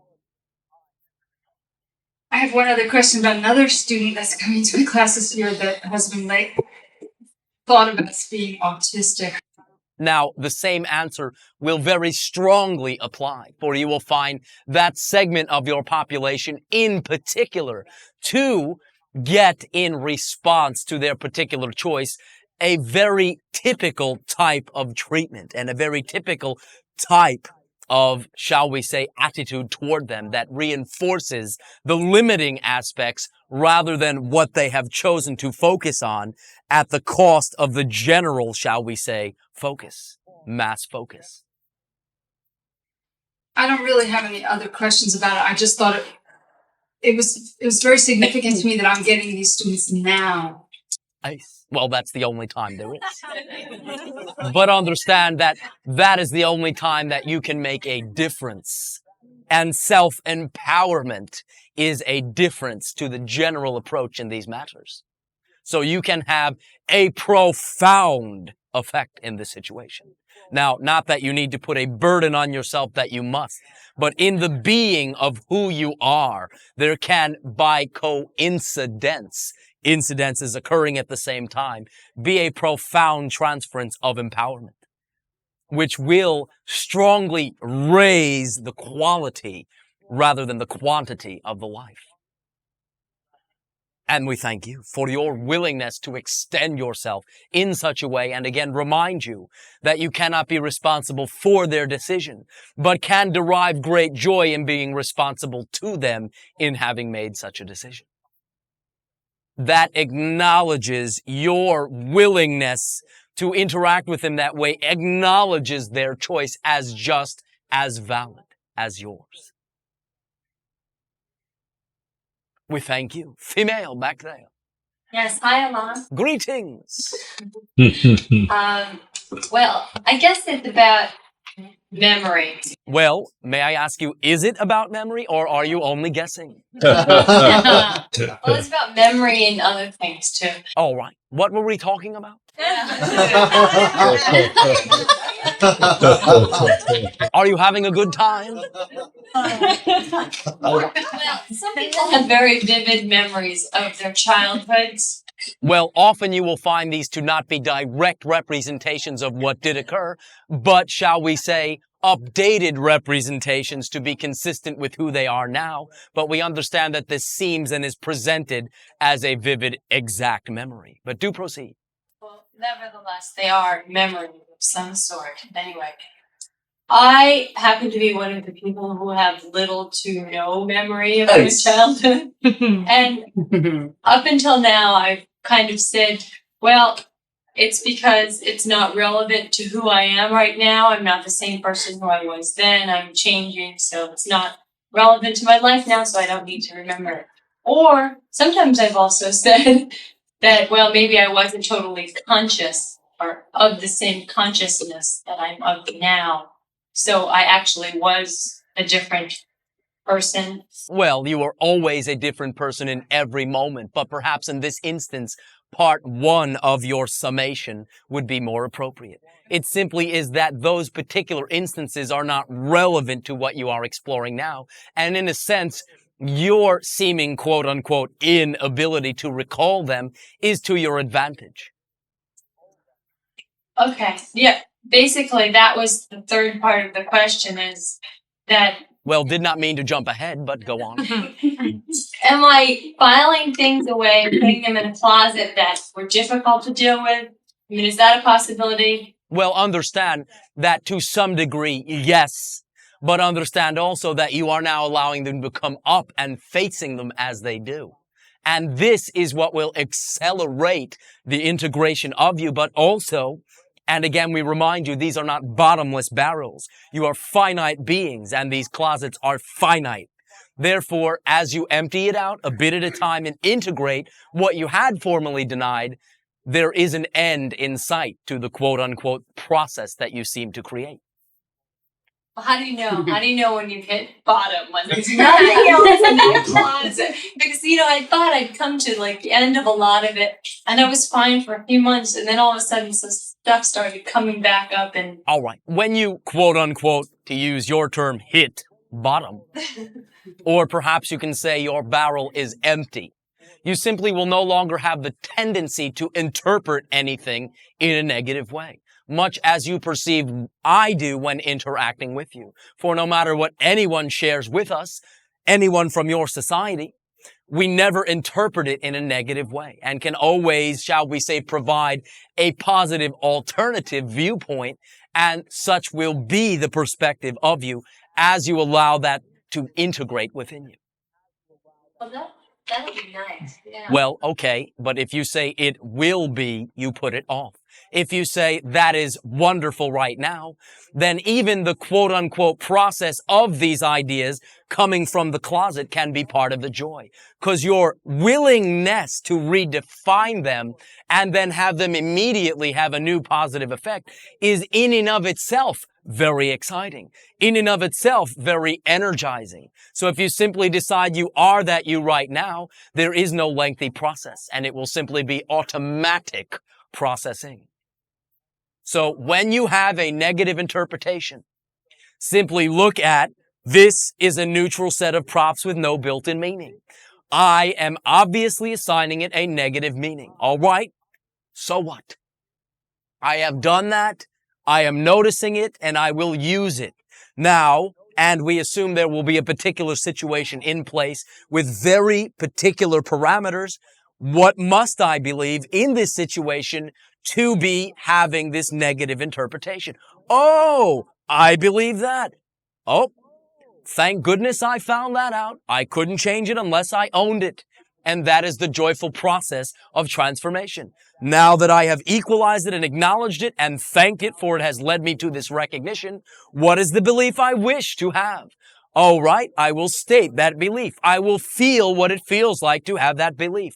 While I feel that, my imagination is stoked, as you say. Therefore, how am I now acting with this new belief? Well, look at that. I am doing something far different than I would do in the situation I was about to enter. Oh, joy! A new option. I am this me. Oh, joy. That's simple.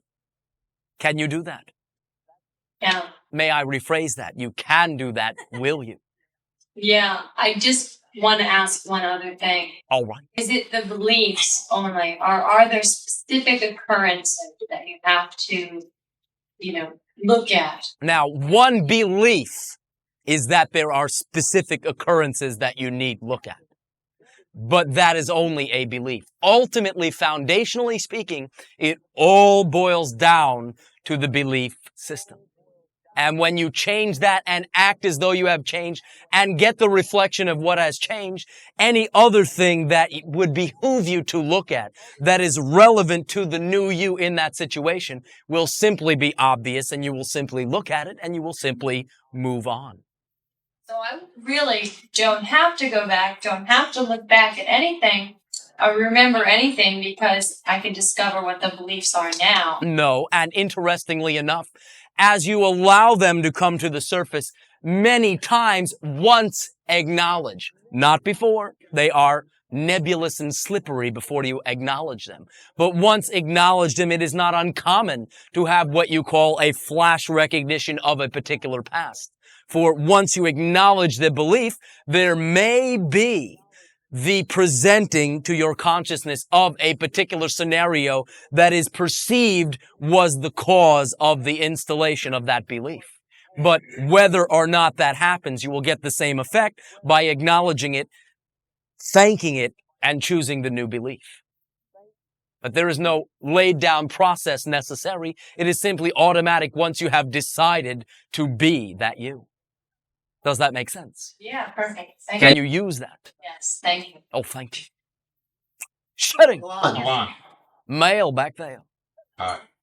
I have two questions. One's for a friend. All right. It deals with July 26th. We were on our way up to upstate New York.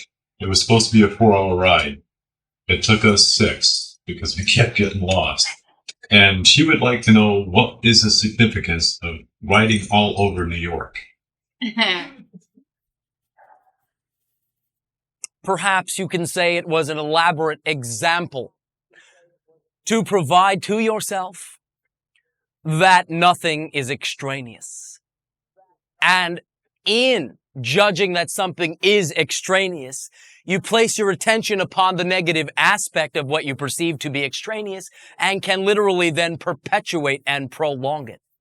Are you to simply say, All right, this has a reason. What does this mean to me? And use it in the moment. In general, you will then find the correct turn as an analogy. Does that make sense to you? Somewhat, because I have my own answer for this. Well, will you share it, please? Sure, I will. This lady is been at the point where she's realized that she wants to live her life for herself instead of for her husband. And I've only known her in that aspect. And this long drive, we got to know each other. All right. Something we have never done. We've known each other for quite a few years. Now, when you shared that with her as a reason, what did she say?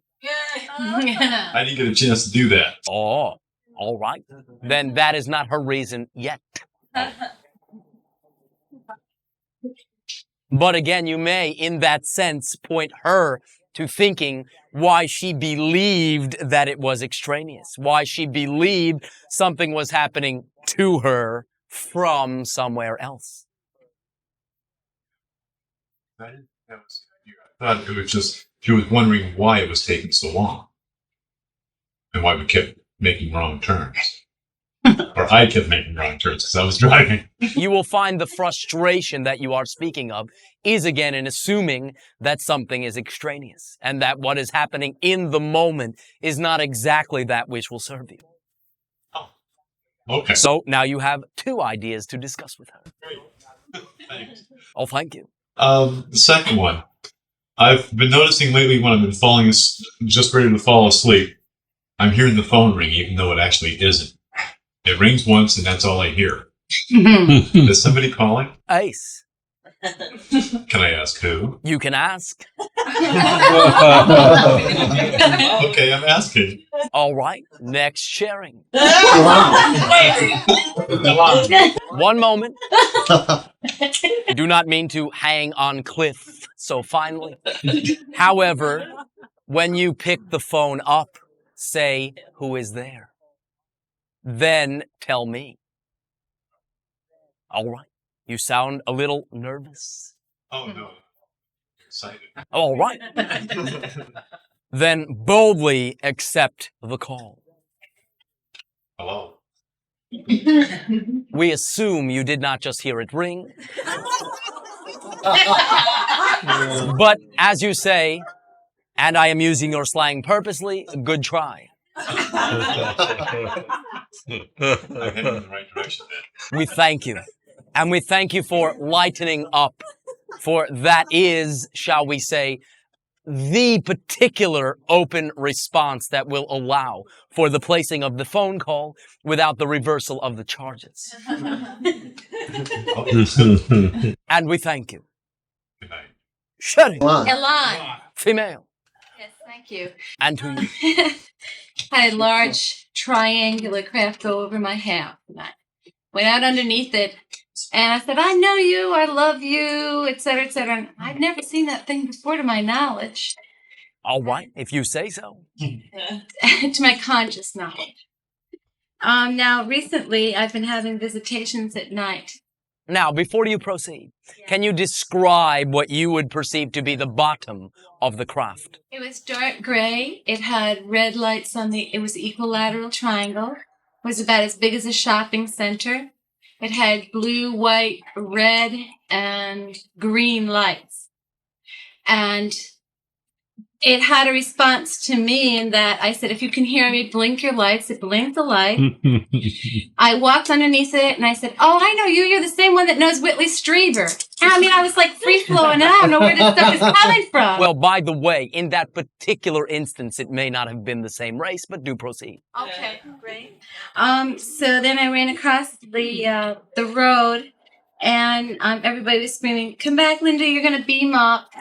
And then I had the psychic impression that it was going to be somewhere. So my daughter and I got in the car. We went up the road a couple of miles and took a left, and it was behind this house. And I saw it going off towards Mount Mohawk. And then I had some strange, what I consider strange phenomenon, like a blue chrome ball on my dresser in the middle of the night. And also some, excuse me, I call it cosmic snot because that's what it looked like. It had all like little, How fascinating. and it rang like a phone. Oh God, help me. May I say to you that never before in interacting with your society have we heard such an analogy, and how creative. Thank you. And I've never Now understand, seen where I got that analogy from. But well, do understand that from my end, they are laughing with you about this. thank you very much. Now, I cannot do so or I will break the link. But I assure you later on, I will. Now, can I ask a second question? You may. May I? There's an entity that comes in my bedroom at night, and it's Not quite. Pardon? Proceed. Okay. You had said entity comes to room. Oh Lord, I said not quite. You're just is that from the same craft? Describe. The entity. Ace. All right. Is it male? Feels like male. All right. Approximate height. I don't know because I'm always on my stomach and it's in the back of me. All right. Do you perceive that individual to be snot-like? No. No, it has solidity. All right.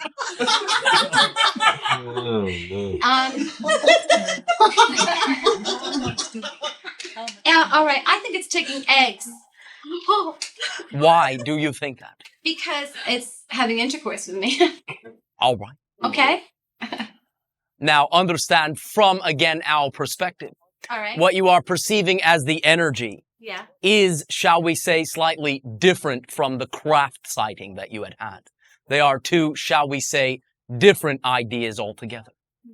From our perspective, the craft that you have perceived would, in that sense, correspond to a slightly larger research vessel from our society. In terms of the other visitations, I will simply invite you to turn over on your back next time and ask. I would like to do that. Then go right ahead. Do I know this being from another lifetime or dimension? Well, in a sense, you are, shall we say, very intimately acquainted, but guess- I will allow you to establish with that entity the connection. And when you are willing to take that next step, that will open up for us, all right, to use your slang and have some fun and whole nother can of worms. Okay. Would that have anything to do with the particular blind? I call it the blind pattern because it looks like Venetian blinds in the air that I see. Is that a stepping process that I'm supposed to go through? Is that representational? In a sense, but turning over and consciously relating and speaking will be the most direct, shall we say, skip of a few steps. Will they allow me because they freeze me with an electrical energy? Now, what you are perceiving Oh. is, shall we say, a paralysis that results in you forcing yourself to move. Simply, rather than trying, as you say, to move, allow yourself to move. Like an outer body, maybe? Ace, exactly. Oh, okay. Is that same energy with me when I have an outer body and meet beings and... From time to time, although, again, that will be up to you, for that particular frame of consciousness is rather multidimensional and can, from that perspective, access many different realities, many different dimensions of experience. Why? What is this purpose with me? Well, what I am sharing is what you would call the astral state itself. Oh, all right. Is it a god? Would you consider it a god? Maybe? In the way that you mean, no. Did you say God or guide? Guide. Guide, yes. But even, shall we say, more direct than that, and by asking you will find out. Okay, thank you. One more question. Oh. There was a being of light that came to the foot of my bed, and I think I moved astrally, but he spoke to me about love being the most important thing in the whole world and something else. And I forgot the message, and I wondered if you could Well, understand that you will remember portions of what you perceive to be the direct message. But again, there was the explanation that unconditional love, rather than conditional love, is the love that they were speaking of. And also that this applies as strongly to your willingness to unconditionally love yourself. For that is what expands your ability to unconditionally love all others, not the other way around. Is that an angel? Do you know what an angel is? We understand what you are sharing, and simply scanning in our perception in that instance of the glowing being is that that would represent your interpretation of a physicalization and an externalization of your higher self itself. I have some beautiful thoughts then. Oh, thank you. Do you wish to share some more of them? Oh, yes, one more. I know I said one more before. When I was 15 years old, there were two craft that came over my house in New Hampshire, and I don't have any memory. I know a lot of little craft came out. My whole family was involved.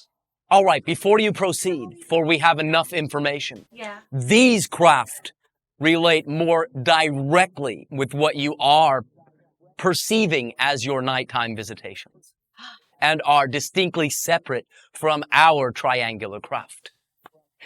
So I know that. Oh, yes. So do we. We are, in a sense, relatives. Oh, who are they? Can you tell me their names or anything? Or In that particular instance, what you would call beings that stem from reticulum society.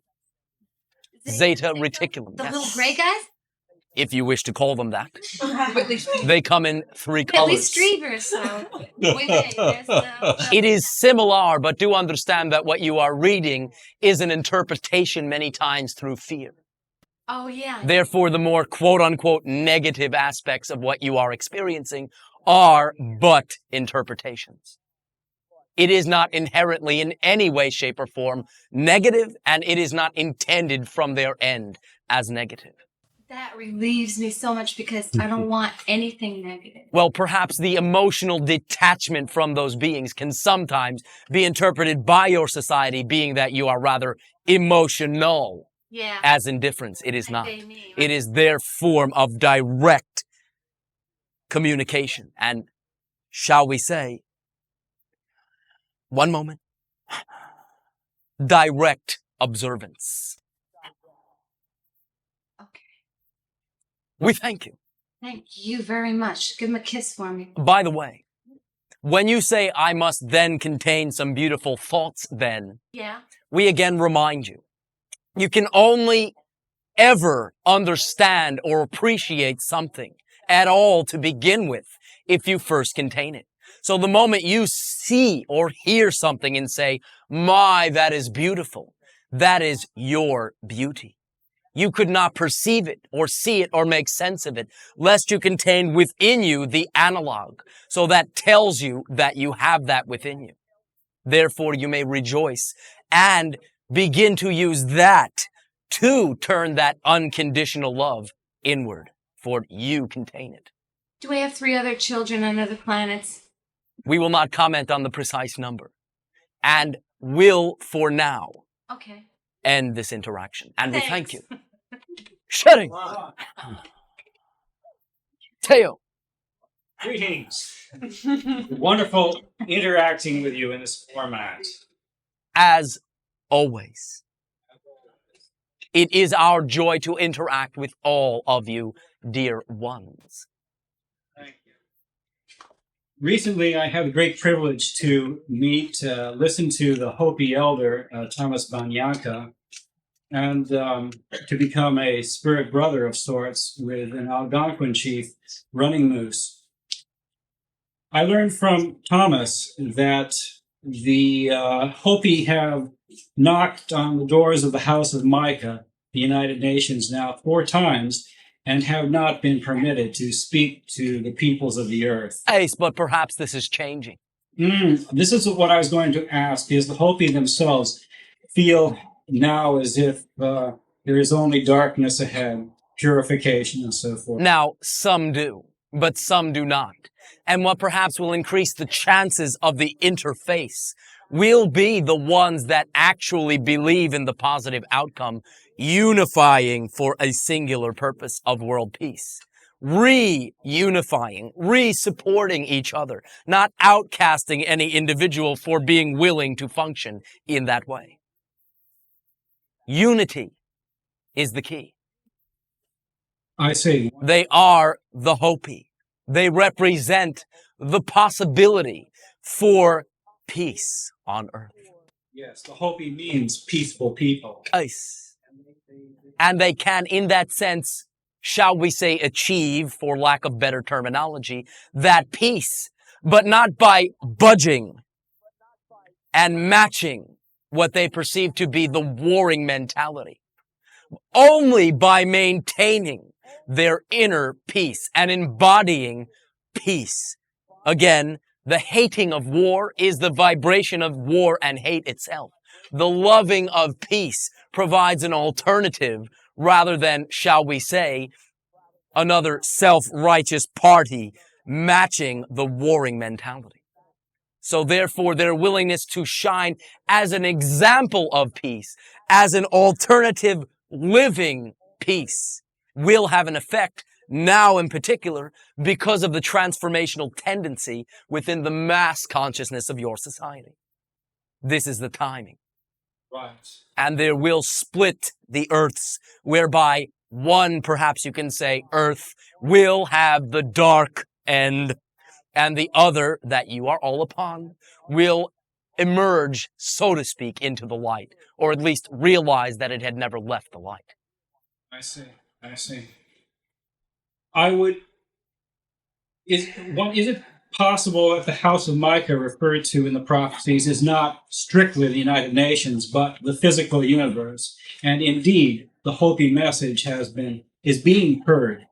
Well, yes, that is in that sense an astute analogy, but perhaps in this case, the direct physical analogy will apply, for that particular body does represent one of the institutions in place that can allow, should things move in a certain direction, for a global, shall we say, coordinative body.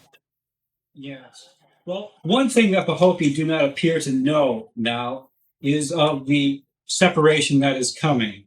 The positive planet and the other planet. Ace, individuals will generally interpret it as one or the other, not realizing that it is both, and they get to choose, and that should their choice be unconscious through fear, which is believing the reality they do not prefer is most likely, they will still live, shall we say, the result of their choice. But you, in knowing this, can bring many things, and will find much openness in that sense, and understanding from that particular stream if you approach them in such an unconditionally loving and embodying peace way. Thank you. And I would suppose that some of the great earth changes, or perhaps most of the great earth changes that are being predicted by a variety of people, are already occurring. Already occurring, yes. But when the earths separate, I would think that the earth, bereft of the great positive influence, would probably be the one to suffer the most physical damage in things. Repeat. There is a split. A positive planet with all of its positive influences is being born. There's also a reality that is left behind, a status quo planet, as it were. In a sense. Now understand, that is not literally the way it is viewed. Simply that you are on that positive earth is the perspective that allows you to then embody the attitudes that allow you to simply be on that positive earth. So you perceive no split, and you only know that you are on the positive earth. By drawing the dichotomy, you then, shall we say, open up the possibility of choosing one or the other. Did that translate? This does translate, yes. Well, I have some attention on the matter of the other earth, whatever its nature. All right. What will happen to this earth, to our brother earth? Understand, for the purposes of convenience, we have allowed you to utilize the analogy of the splitting into Earth A and B. but there are literally an infinite number of splitting Earths with every gradation in between. Therefore, whatever positive idea you wish in that sense to participate in, simply bring that feeling into your now moment. You can have anything from one extreme to the other and any slight gradation in between. Thank you very much. Oh, thank you. And I will take this beautiful message back to the American indigenous peoples. Simply, our particular message would be to those who have maintained the peaceful frame of mind that you have done so for hundreds of years. You have maintained this aspect of your tribe. You have done so for a reason. Now is the time of awakening. Now is the time of unfoldment. Now is the time for the fulfilling of the peaceful purpose, but not by matching the negativity and not by assuming the same tactics as what is perceived to be the negative brother. Therefore, maintain the path of the peaceful warrior, having that warrior simply being expressed by the sword, by the spear, by the arrow of your positive conviction. For that is what will forge the new earth. That is what will make way for the new age of man, which is already occurring. We thank you. Yes, thank you. And we thank you all. Yes. Oh, I'm surprised. Oh, thank you. I just, thank you for allowing me to speak with you. All right. Will you do so a bit louder so that your gift will not be missed by one? Yes, thanks. Oh, thank you. I have a question. I have two questions about an experience I had recently. A few weeks ago, I went to this woman's house who has the Mayan crystal skull, the Hedges skull. Nice. And the experience was a little different than what I expected. Well, how exciting. Congratulations. That is the standard reply on our planet for such a statement. Okay. Oh, not as you expected? Congratulations. Do proceed. There seem to be two very different versions of the origin of the skull. All right. One or what I would call a whole group of them is from a book that I read previous to going there, and people who were psychic had perceived that the skull had been crystallized using was an actual priestess from Atlantis. It was her skull. That is not our perspective.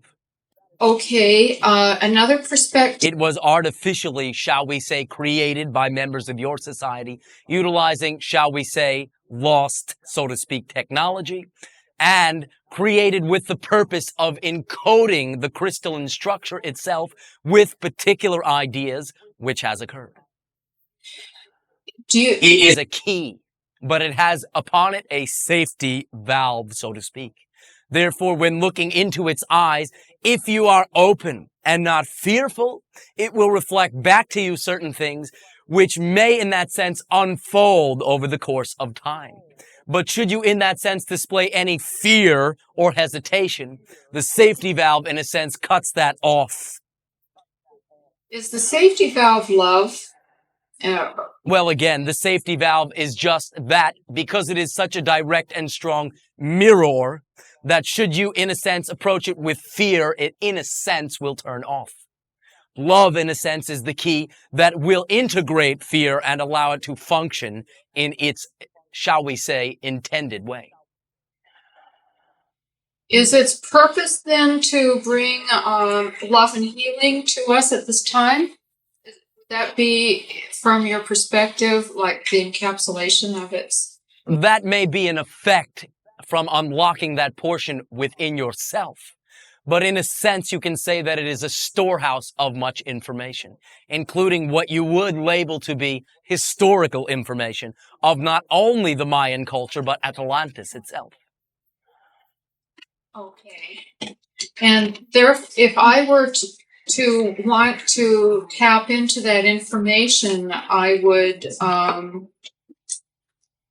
through time, just have that desire within myself. Ace, but should you, in a sense, for a particular symbolic, shall we say, action, wish to access it, you can simply look into what you perceive to be your mirror, and with your imagination, superimpose the skull upon your own face. Look into its eyes, ask a particular question, and then quiet down.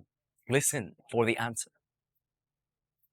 You can more directly access what has been downloaded, so to speak, into your consciousness in that way. Direct participation. Thank you. I'm going to do that. Now have a good time. Do not be so serious. Have some fun. I'd like to ask about a second aspect of my experience with it. Do share. Your advice was to be very clear. And so I had done these meditations, and a person here, Kim, had worked with me in a healing sense, and it was very beautiful. And when I went to see the skull, I joined with another person, and the contact with that person, and then leading up to, and then that person was with me with the skull, for me was emotionally really upsetting, and the interaction with that person was very upsetting.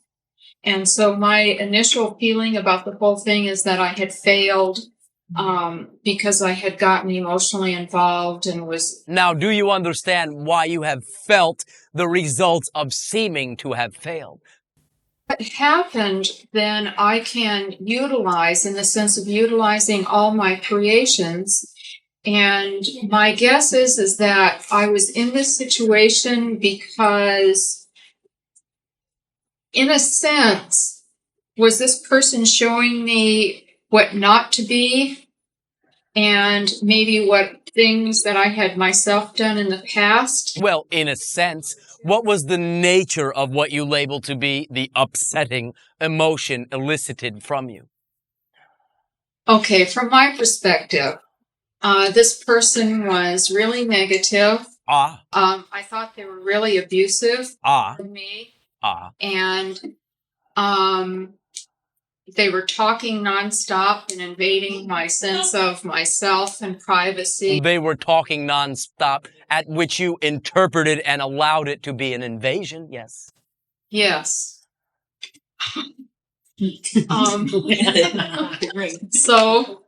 So perhaps what you are sharing is that in that moment, you were not willing to assign that everything was just as it should be, that the judgments that arose, shall we say, resulted in you feeling as though you had not accomplished your goal. But understand that when we say you can use your creations, this is an ongoing ability. So right now what you are doing is integrating those ideas. Integrating that it's all right for him to be that way. It is not, however, what you prefer. Therefore, you will not be that way, and provide an example to individuals such as that of another way to be without insisting that they must be that way. Now that you have integrated this within you, you may now simply allow yourself to access the information that you, are you listening, succeeded in attracting. Now that you are removing your label of failure and the reason for that label, you may now understand that you did not fail. Thank you very much. Well, thank you. I have done nothing. For helping. You've helped me tremendously with understanding those things in the past and right now. Well, you have created me to do so, and I thank you. I would like others to know that the experience with the skull, I believe, has helped me to feel the sense of my beingness, and that I think that I'm more aware of it. And also during the experience itself, I had a serious sinus infection at the time, and physically while I was there, it was sending me energy, healing energy to my sinuses. Which, by the way, was a reflection of your own healing energy. Do proceed. All right. And then the one thing I noticed about the sinus infection is that when I am emotionally, you're going to upset, or I'm reacting to situations and certain types that I'm beginning to see, that I get these serious headaches and a sinus congestion and pain. And now that you know that you can act rather than react, you may breathe easy. Thank you so very much. One moment.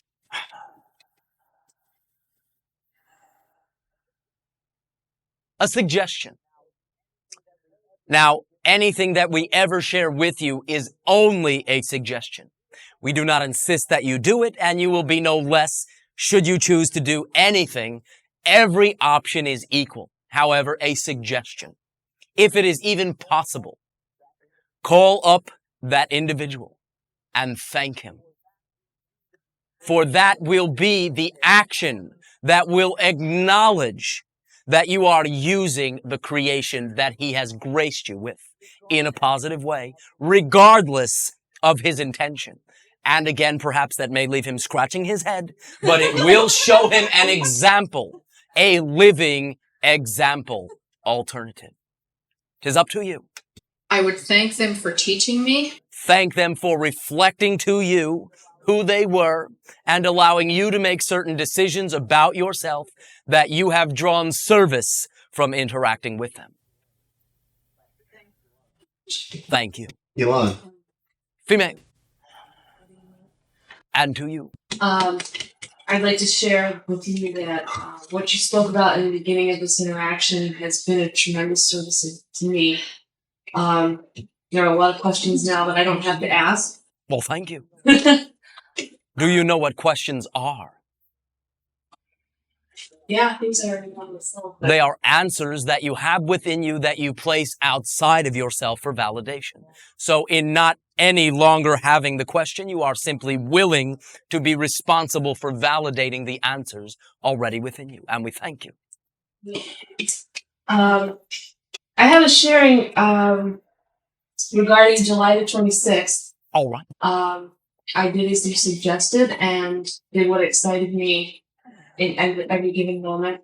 And the day was rather overcast and hazy. And at the end of the day, it began to rain. And which was not a real good situation to drive in. But coming home, it was just the gentlest, finest rain that I think I've ever seen. And it occurred to me at the time that a lot of American Indian tribes refer to rain as either male or female. And the male rain is a very hard driving rain. And the female rain is the very gentle, nurturing rain. All right. By the way, they are transposable, but do proceed. Well, I just thought that that was my interpretation of it. And I thought that it was real interesting that we should be graced with this very gentle, nurturing rain, and being that female can also represent receptivity as well on that day. But also, paradoxically, now is the time that you are exploring your male aspect as well. For that is the grounding, that is the action, that is the willingness to assert. And again, in your language, assertion can sometimes be, shall we say, linked with aggressiveness and obnoxiousness, but that need not be the concept. There can be a sweet assertion, and that is why they are transposable. I have one question regarding timing. Often, when you tell people to pay attention to their dreams over the next 3 nights of our time. From time to time. And I'm wondering what the significance of 3 nights is. Is there significance in? Well, in general, interacting with us in your dream reality, due to the structuring of what you label to be the nature of your personality at this timing, will not be remembered, so to speak, upon waking. So therefore, from time to time, we will point out particular areas at which we intend to interact with you most blatantly in your dreams. And by suggesting even the placing of attention upon that will, shall we say, increase your likelihood of retaining even the mildest symbol of having interacted with us, which will generally be just that, a very small idea or symbol that will have a large usefulness in your life. Now, do not berate yourself if you did not feel that you had full interaction each night. That is not the nature of what we are sharing, though that is a possibility as well. No, that's not really the nature of the question.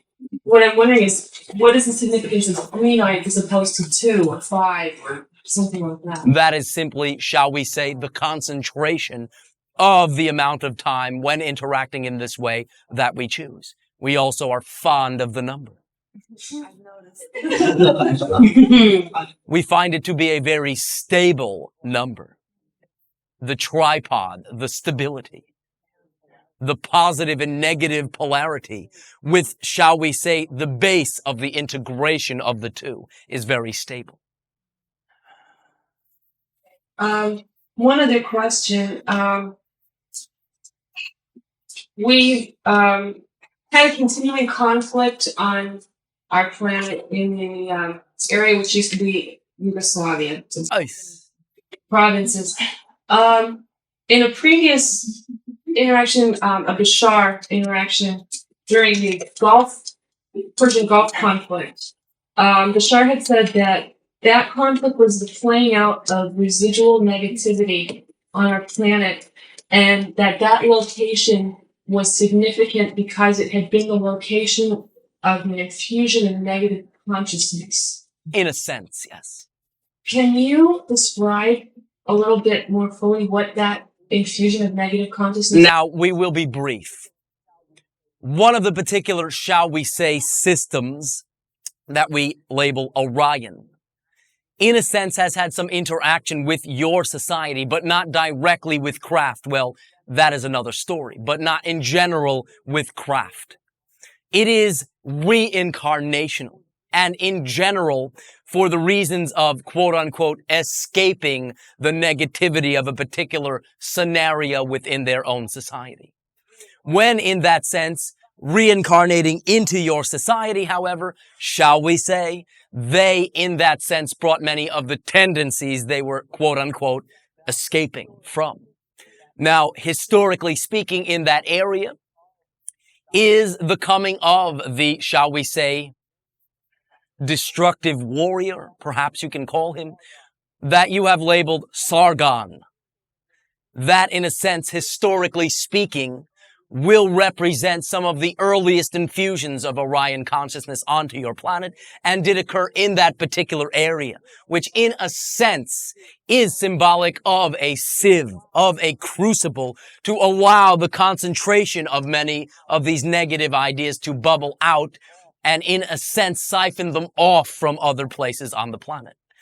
That is still, shall we say, a very strongly charged area in this regard. So the conflict in the Balkan area is also an offshoot of that? Well, in a sense, that is more directly related to, shall we say, demonstrating to your society in no uncertain terms, the result of complete intolerance of another population. These are issues which are coming to the forefront in your society as we speak. And there will be the option to buy into intolerance and exclusion, even in your legitimate government. But there will also always be the option to begin to release these ideas as outdated. And you will see the examples and results of that intolerance. So perhaps you can make, as you say in your language, a sober decision. You, apprise at what time period did this infusion occur from Orion? The reference that is available is the Sargon reference. There is not, shall we say, the juxtaposition of time frame in the channel of this, so you can look it up.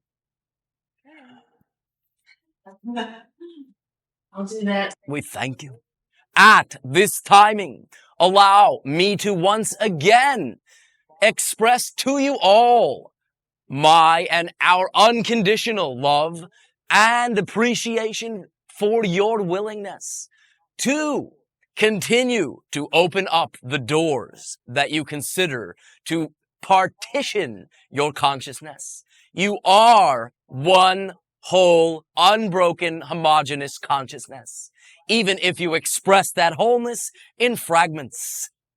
Therefore, it will be your option at any given time to decide, simply because you say so, simply because you desire it, simply because it is who you wish to be, to, shall we say, recollect those fragments and allow them to integrate into you in the form of acceptance, acknowledgement, appreciation, utilization, and transformation of the things you do not prefer, which results in the integration and expression of yourself as one unbroken consciousness. We bid you a most fond and loving good evening and say pleasant dreams.